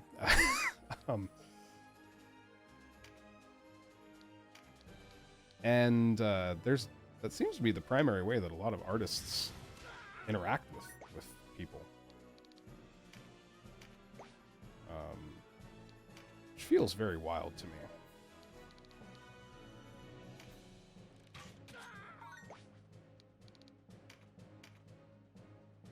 Someone suggested to me that there was a site that was called Skeb, I think it was, that is a site that a lot of people use to, like, especially to interact with Japanese creators. And I went to look at it, and it's like, you have to use Twitter in order to do this. And I'm just like, oh, well, that's helpful.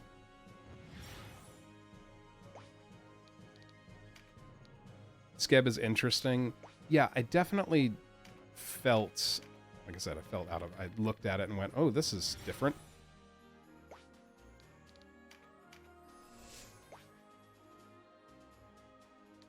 Wasn't necessarily what I expected when I was like, when I had an image in my head of how that kind of thing works.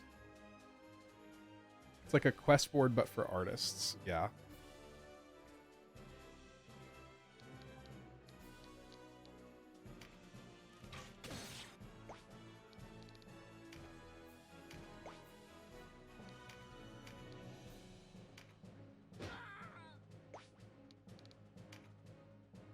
I just know that, like, a couple of my friends have gotten a few different pieces that have come through that as a source.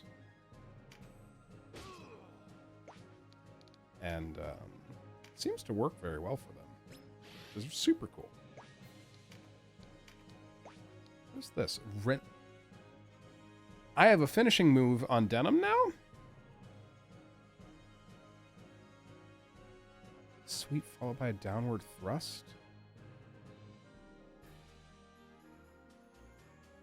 Huh? Well, it doesn't seem to...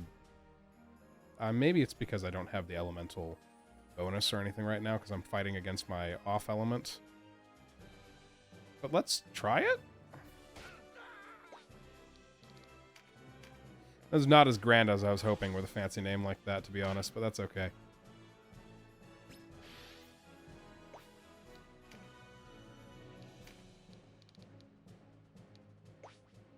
You can shoot the... You have line of sight on that one, because he's got a raised position.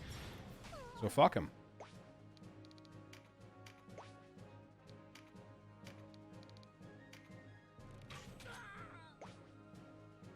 I don't know.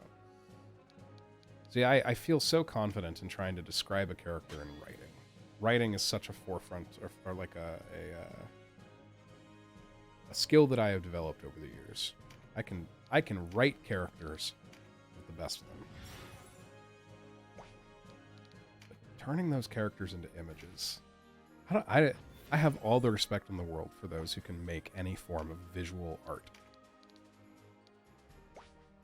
Hell, anyone that can create anything out of thin air feels like they're just doing magic. It's just magic. As far as I'm concerned, anyway.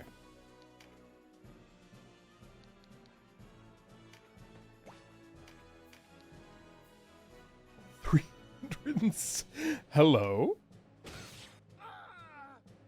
God, Canopus with 4 fucking cards is terrifying. I suppose any character with 4 cards is probably somewhat terrifying, but goodness me.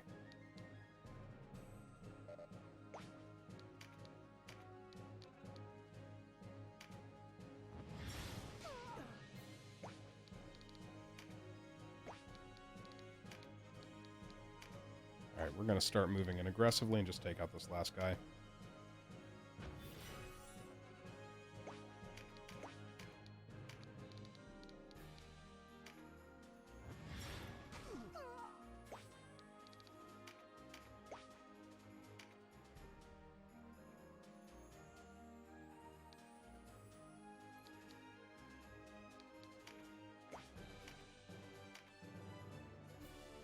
All art mediums feel like magic. See, to me, the art medium that I know, which is music and singing, it does feel like there's a magical thing to it, but to me the magic comes from those who can write music, which is not something that I'm good at. That is a skill that I lack. Like, in its entirety. I'm just gonna move this guy out of the way. He's not actually useful up there. Like, the magic for music, to me, comes from it being a communication method. As, like, a way of communicating emotions and feelings that are really difficult, if not impossible, to communicate any other way. Right? That, to me, is, like, the magic of music.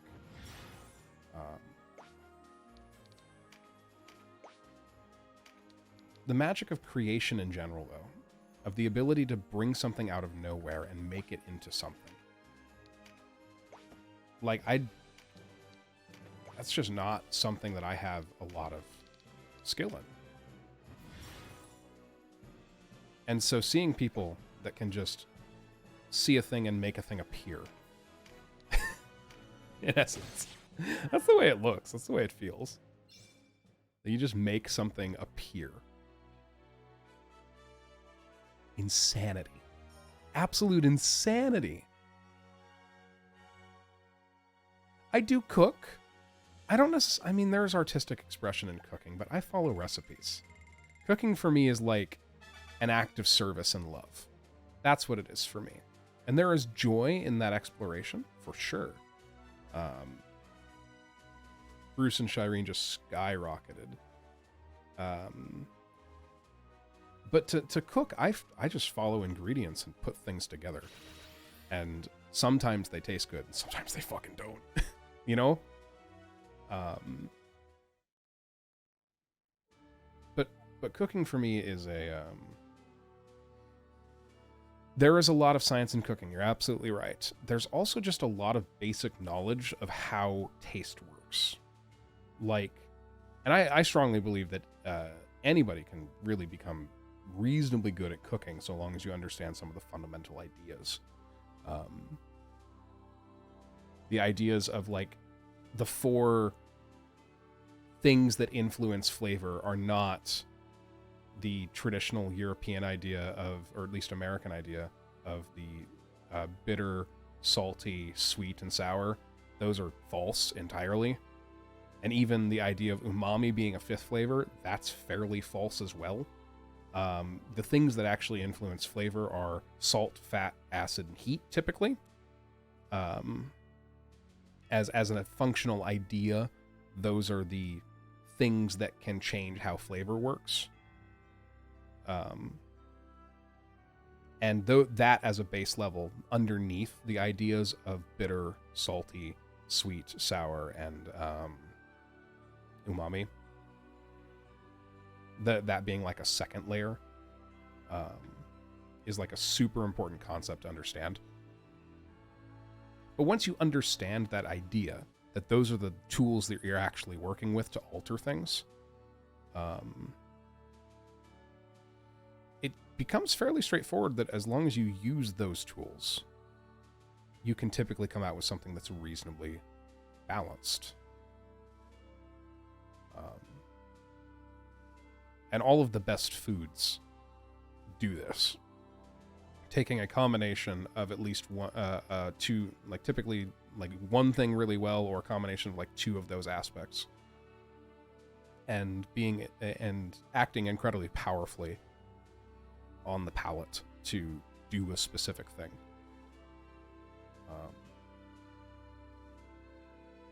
Baking is the one that's very much like chemistry. And if you understand chemistry, you can understand baking. But even then, it's a matter of having... And once you have the tools, you can sort of put some things together.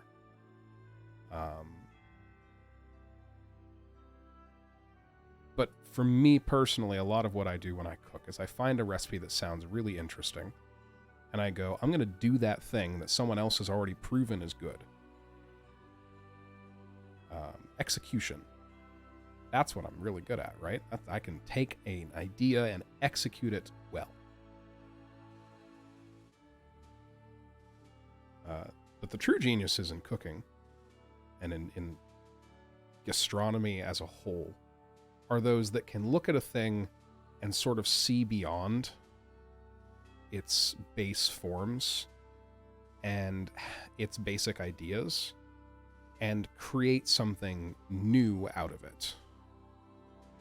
And there have been, of course, a number of people in that field that are,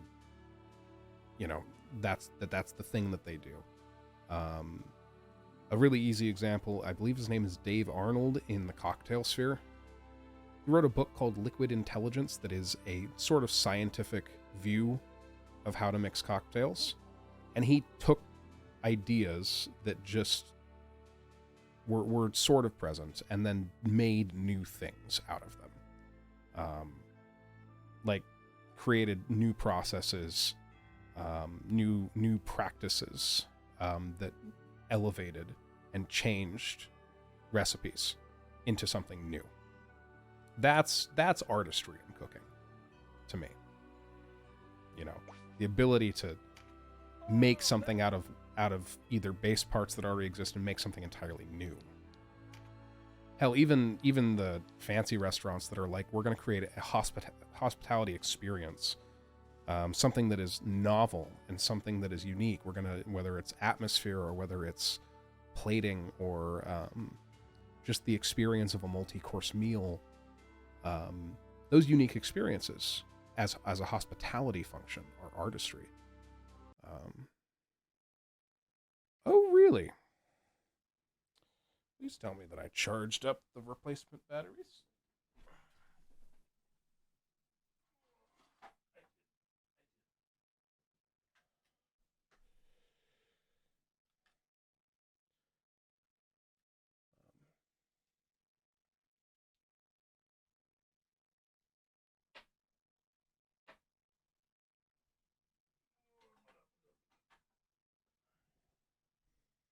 Sorry, that was probably a relatively long, meandering rant to talk about. Yes, there's artistry in food, but I don't feel like I participate in artistry in food. I make food to make people happy. That's what I do. I cook a meal and go, hey, you've had a bad day. Eat some good food. Eat something hearty, something that fills you.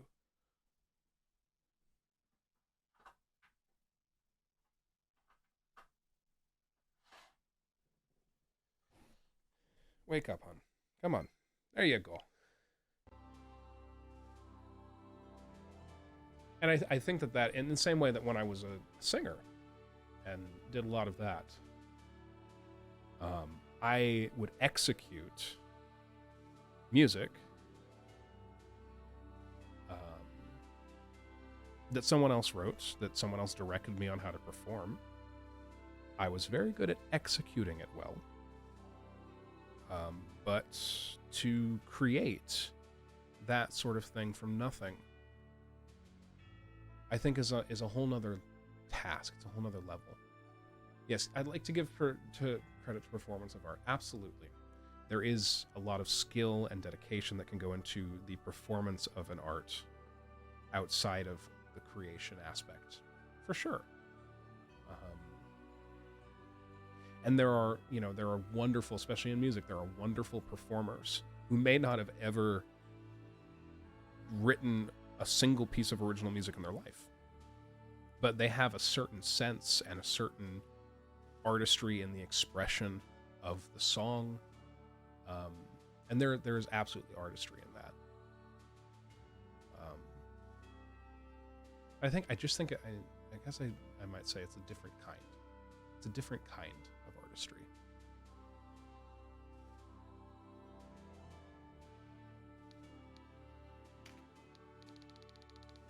I don't know.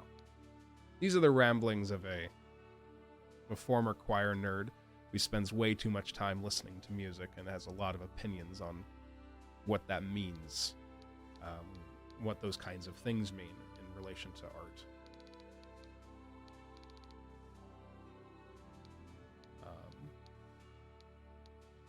Definitely combined with some weird self-worth issues about my own interaction with art as a person who performed.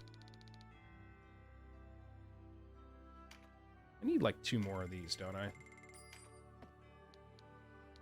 There's another wizard in my party, and I might as well give them mage staffs. I should also, I have 6 robes and they're equipped. Does my enchantress have a robe? I'm gonna save. I should save after doing all those little fights.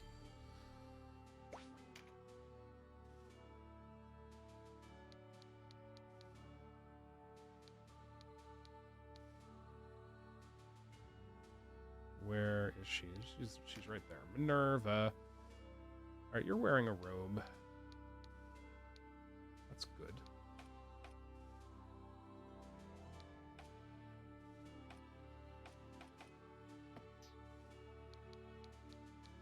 You probably got some level of skill ups here.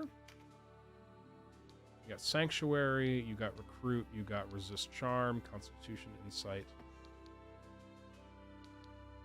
Rampart, Aura, and Phalanx feel pretty essential to the knight as a whole.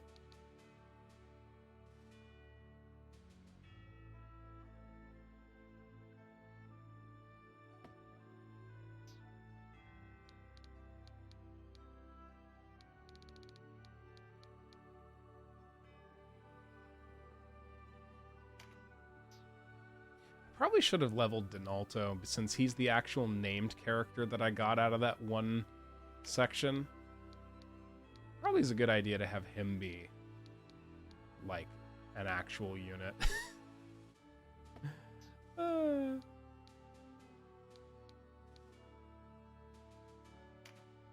What business does Ravenous have being so pretty? It's not fair. It's fair to nobody.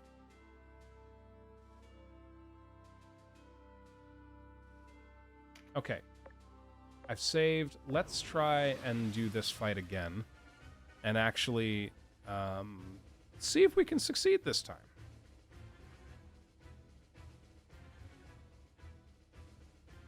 I wonder what would be an attack that strikes multiple times. I don't have access to anything that does that, I don't think. Bruce only hit level 10. Only level 10. Alright, as far as fielding units goes, Caspar on the field for sure.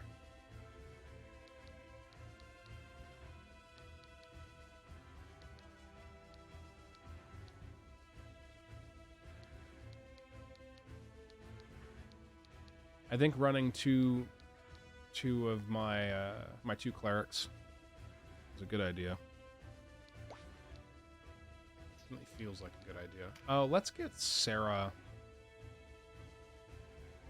I think Minerva is the, or Merowyn, excuse me. Let's examine the two of them.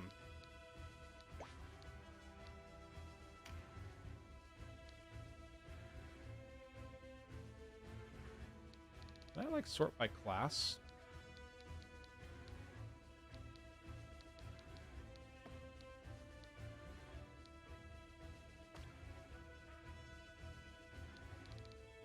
Oh.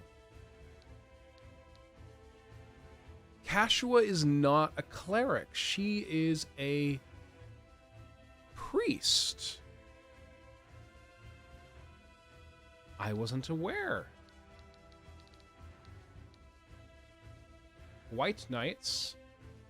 Interesting. I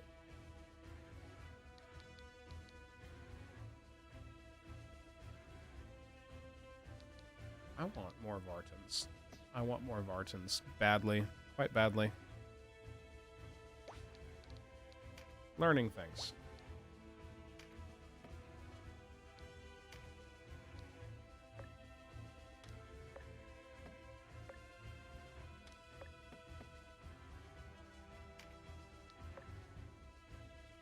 How do I make this do the... Oh, I see. I have to physically move it to change the order. It's kind of funny.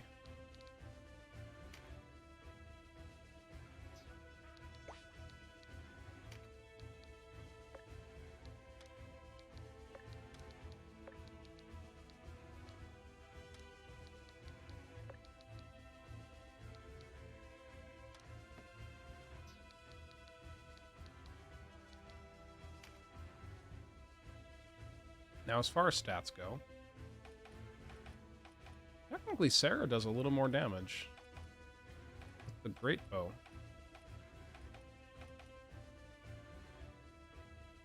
Merowyn has less strength.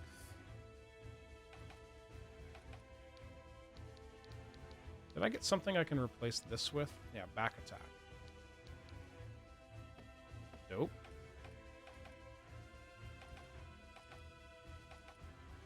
So yeah, Sarah came out a little bit stronger. And yet... Oh, I was looking at the wrong attack stat. I'm silly. No, Merowyn hits a little harder with the longbow.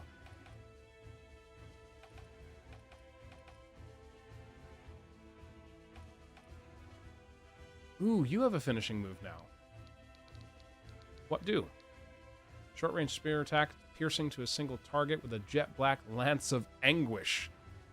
That's some flavor text. Ruination.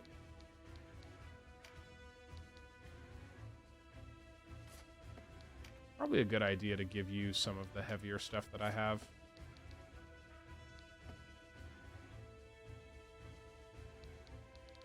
Have you gotten any cool skills? Nothing I would actually want to equip, it looks like.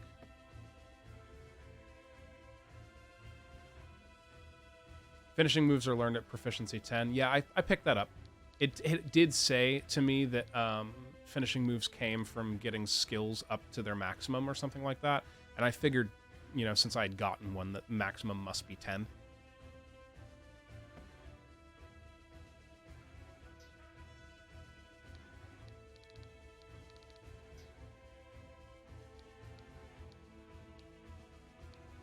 I should probably level the other wizard. Goes further, but that's right, yeah. I mean, it would be sort of silly to be able to max out a skill of any kind. And I'm on, like, main battle, like, 7 or something like that. For sure.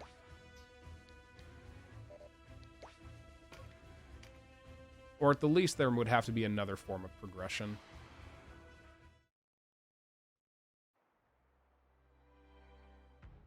Broken through our line, have they? Just as well. Past time me pets had their first taste of battle. God, his portrait really does a great job of communicating, or rather, I guess the portrait and the voice, I'm saying, lines up really well. Especially with, like, the missing tooth in the lower jaw and things like that. They're like, we're going to make him sound uncouth and informal. And then we're also going to make him look that way, too. Order to me. And what are the rest of you waiting for? Get out here. They also specifically are making, like, not most of the characters so far have not used. I actually don't know the name of that piece of grammar. It's not a contraction, but using an apostrophe to shorten a word because you're not pronouncing part of it. Like waitin'. And instead of the rest of you, the rest o you. Show 'em how it's done. Show em as opposed to show them. It's not a contraction. I'm sure there's a word for it, though.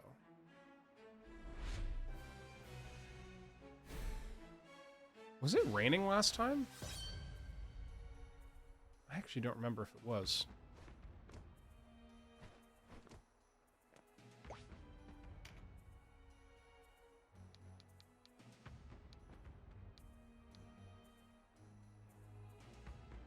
Alright, we definitely want to keep them at least on swamp. We don't want them in the river. That's the thing. We don't want them in the river.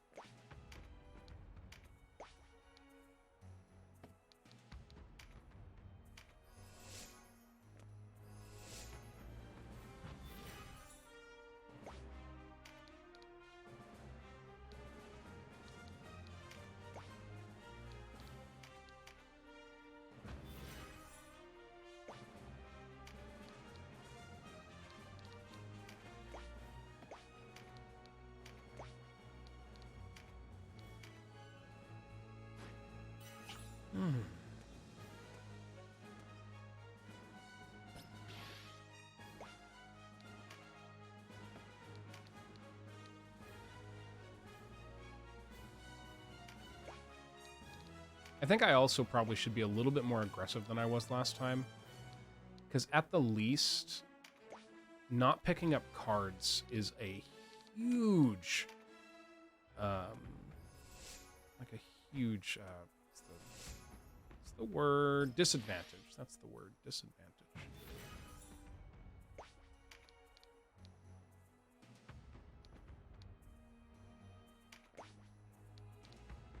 And if we allow them to get a significant advantage on, like, card pickups, then we end up in a lot of trouble really fast.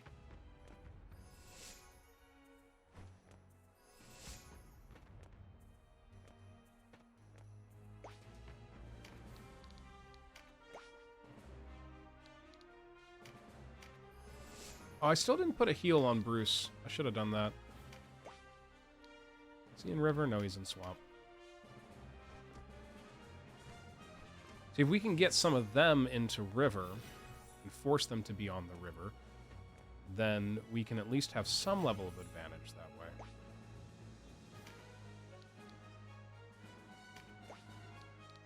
My healers don't need accuracy. They just don't. So we're just going to be healing our folks, those clerics, for pretty much the entire map.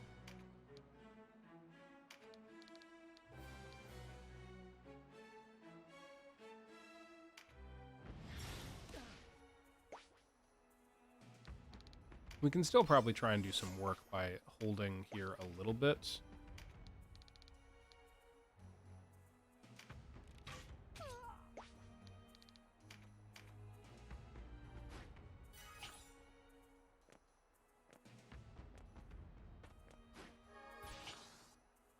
Good on ya, sure.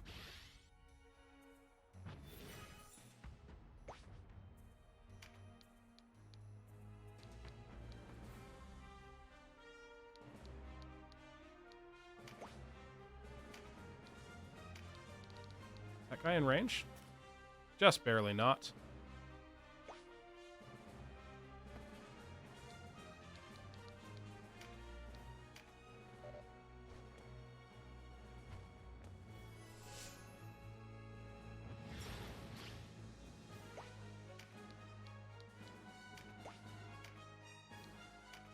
Nope, not that one. This one. Oh. Ass. All right.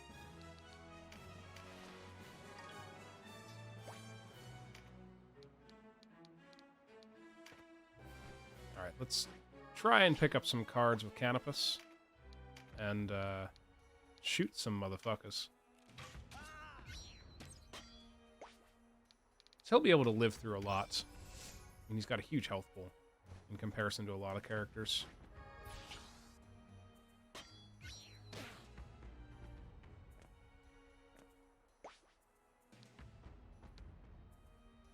Alright, if we move forward, we end up on river tiles. Actually, no, the knight can't even jump that. The knights just can't cross that. Not well.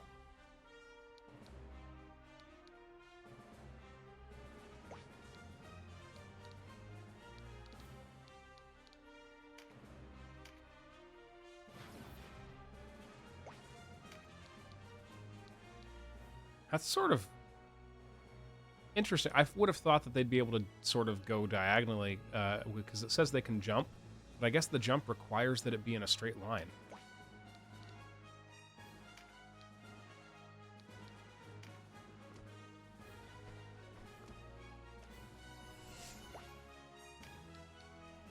Meanwhile, Ravnus is just like walking directly in the water. Incredible.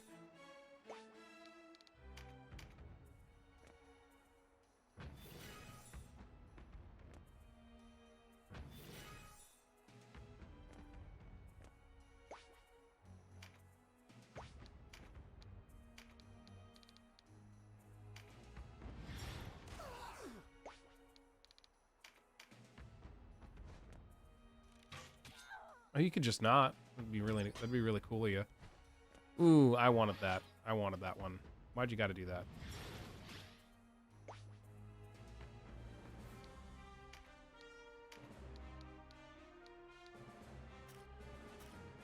My knight is in the way. That's alright. Get fucked.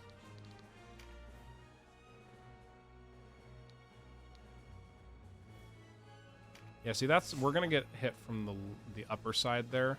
That left side group is probably where they're gonna come in. more than anything.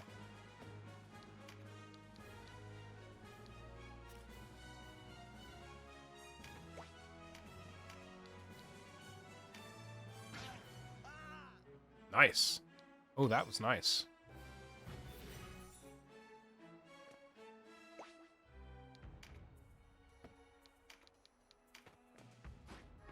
Yeah, let's make our archer just that much better.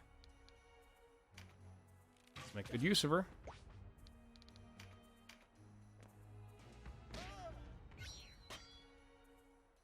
Vice is being vaguely useful. That's impressive.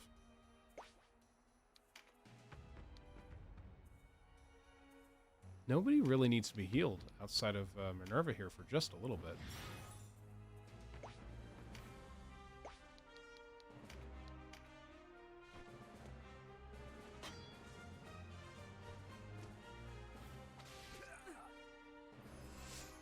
Oh, the Griffins can stun. That is a piece of information that I did not catch last time.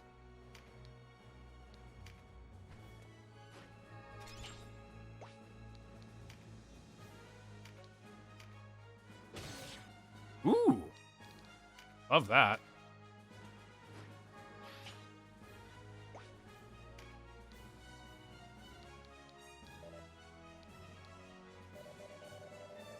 How's that? Oh, it's because it's river. Bastard.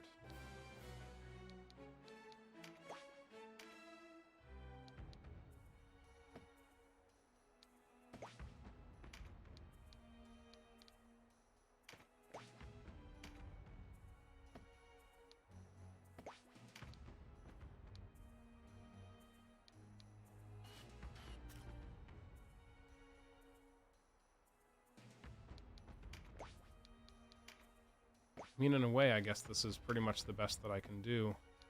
Especially because this guy doesn't have heal.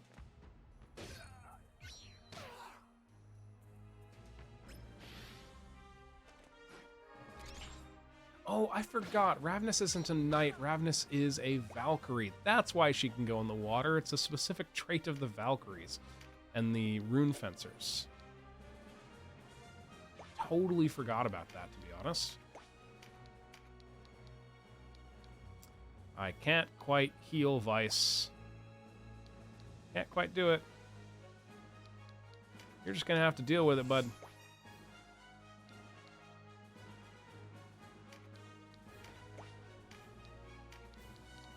I can make sure Ravnus stays alive.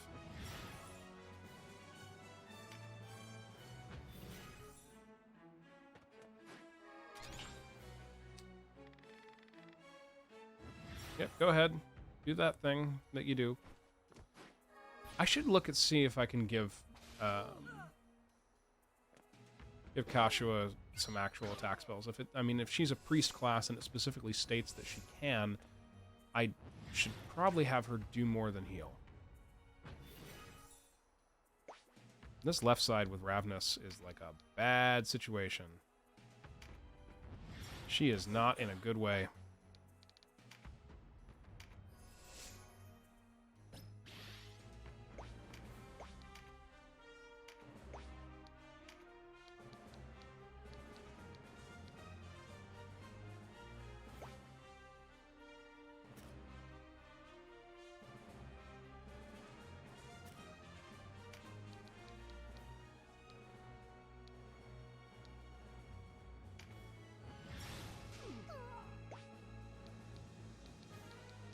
Probably should have moved to kill the one that's actually across the river.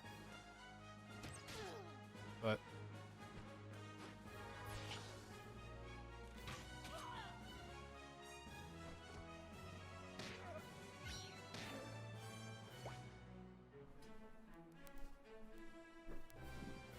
okay. So I move this guy back. Enemies are going to be able to cross there. But they're not going to be able to do much because of the knight in the way.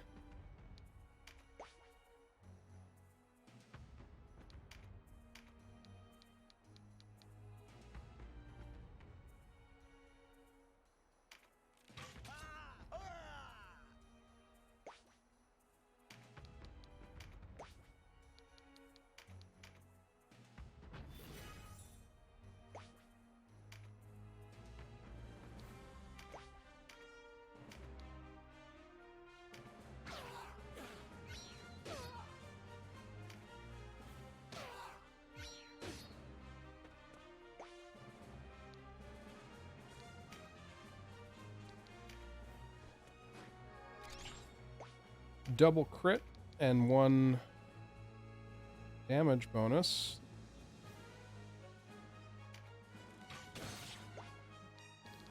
Crits are nice. Crits are very good.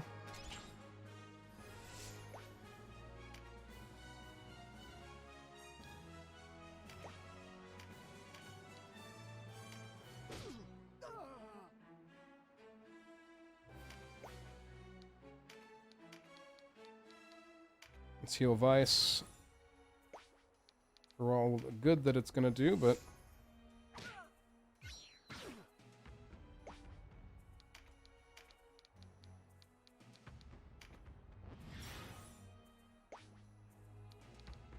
just hold position.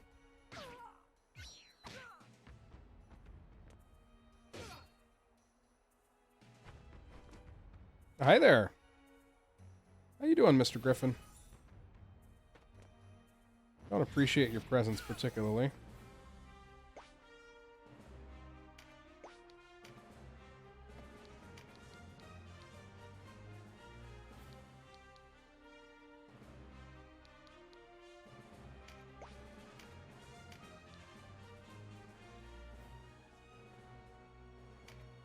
Not quite a kill. Oh! Is he at 1?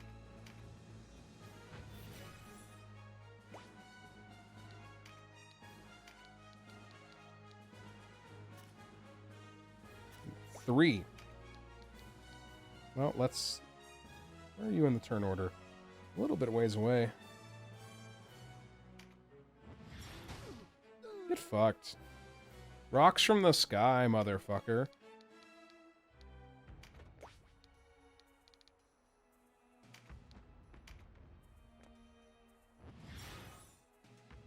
You cunt.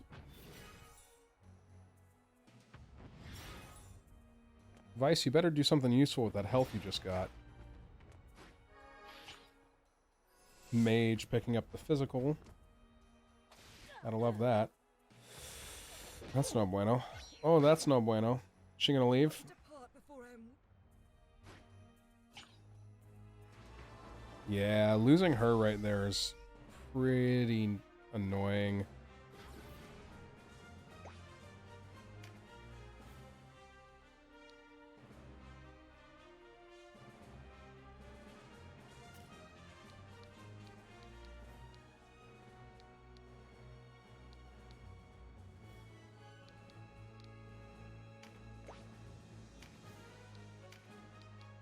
Gonna heal Minerva.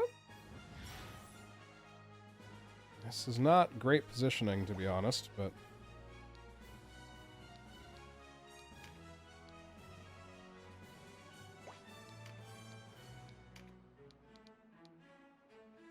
This bastard's got too much health!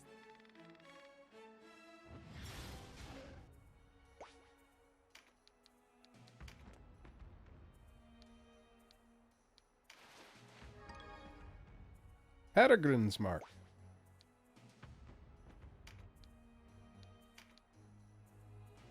Let's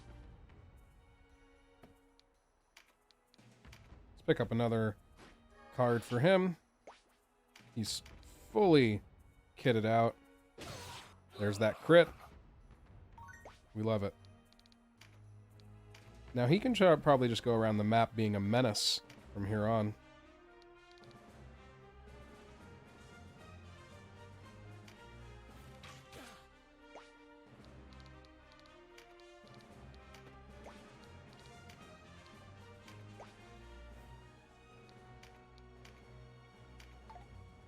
Stumble? Never seen that before. Suppose that must come from the stunned bit. That was the wrong way to do a facing. Oh, that's not great.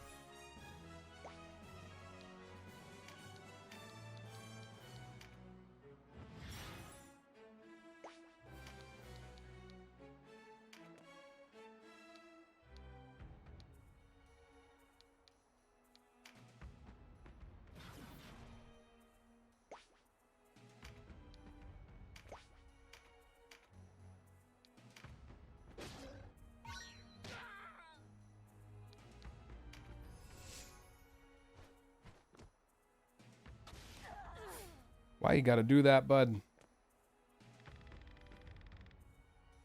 Oh, they're calling down magic now. You just stole loot. That means you're gonna die. That's the healer going down.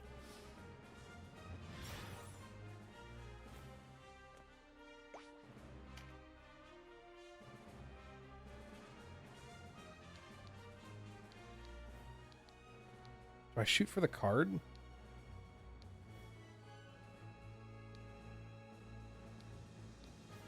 I think we might, and then we'll just keep sort of peppering. Take out that one.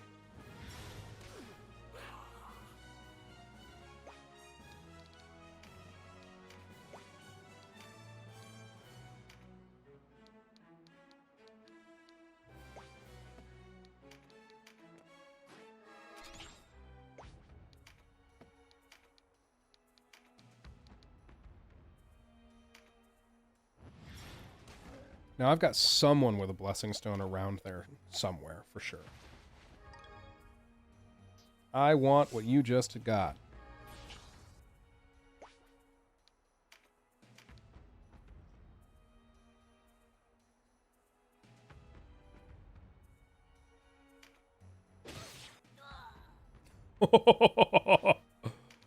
Yeah.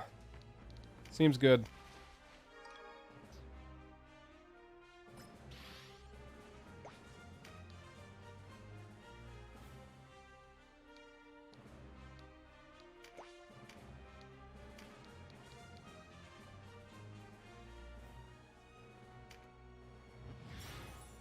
Oh, that was the wrong ability. That was heal, not lightning. You know, I'm glad the guy was at full health. I'm glad that that just happened. That way, sure.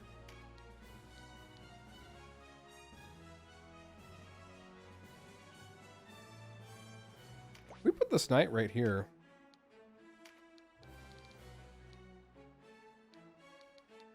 We're gonna heal Minerva.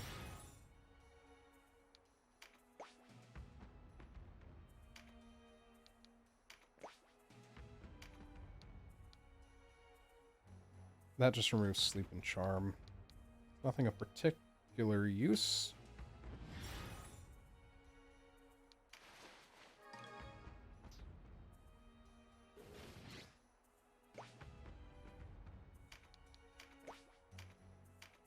Oh my god, the longbow does not... Alright, we're gonna use the Blessing Stone then, that I've got right here. And then try and vaguely leave. Wasn't expecting that to be immediate. I should have looked at the turn order. She does not have the ability to... but I can use a Mend Leaf. Oh my god, that griffin's gonna ignore us.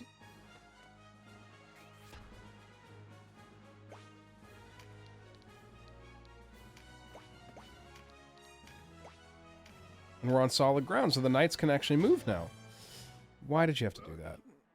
What have they done to you? No one hurts me, precious. Oh. And gets away with Oh no. I won't forget who it was who done this.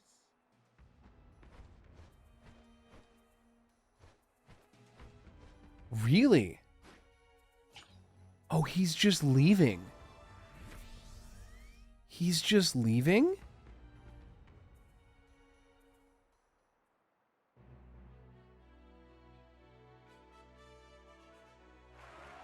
Huh.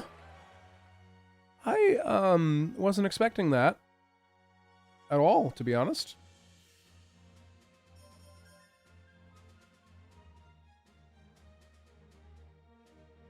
Did I do those things? Hold on. Perform an action to debuff an enemy. I definitely obtained buff cards. I don't remember doing a debuff on an enemy, and I don't remember doing a... Oh, an attack that strikes multiple tiles, that'd be a Valkyrie. And magic debuffs enemies. I was totally thinking like specific spells that would do that. As opposed to, I guess most spells in my repertoire and most abilities in my repertoire do that. We may see him again. I mean, we better. We better. I mean, with a sort of leaving, like a little farewell like that, we better.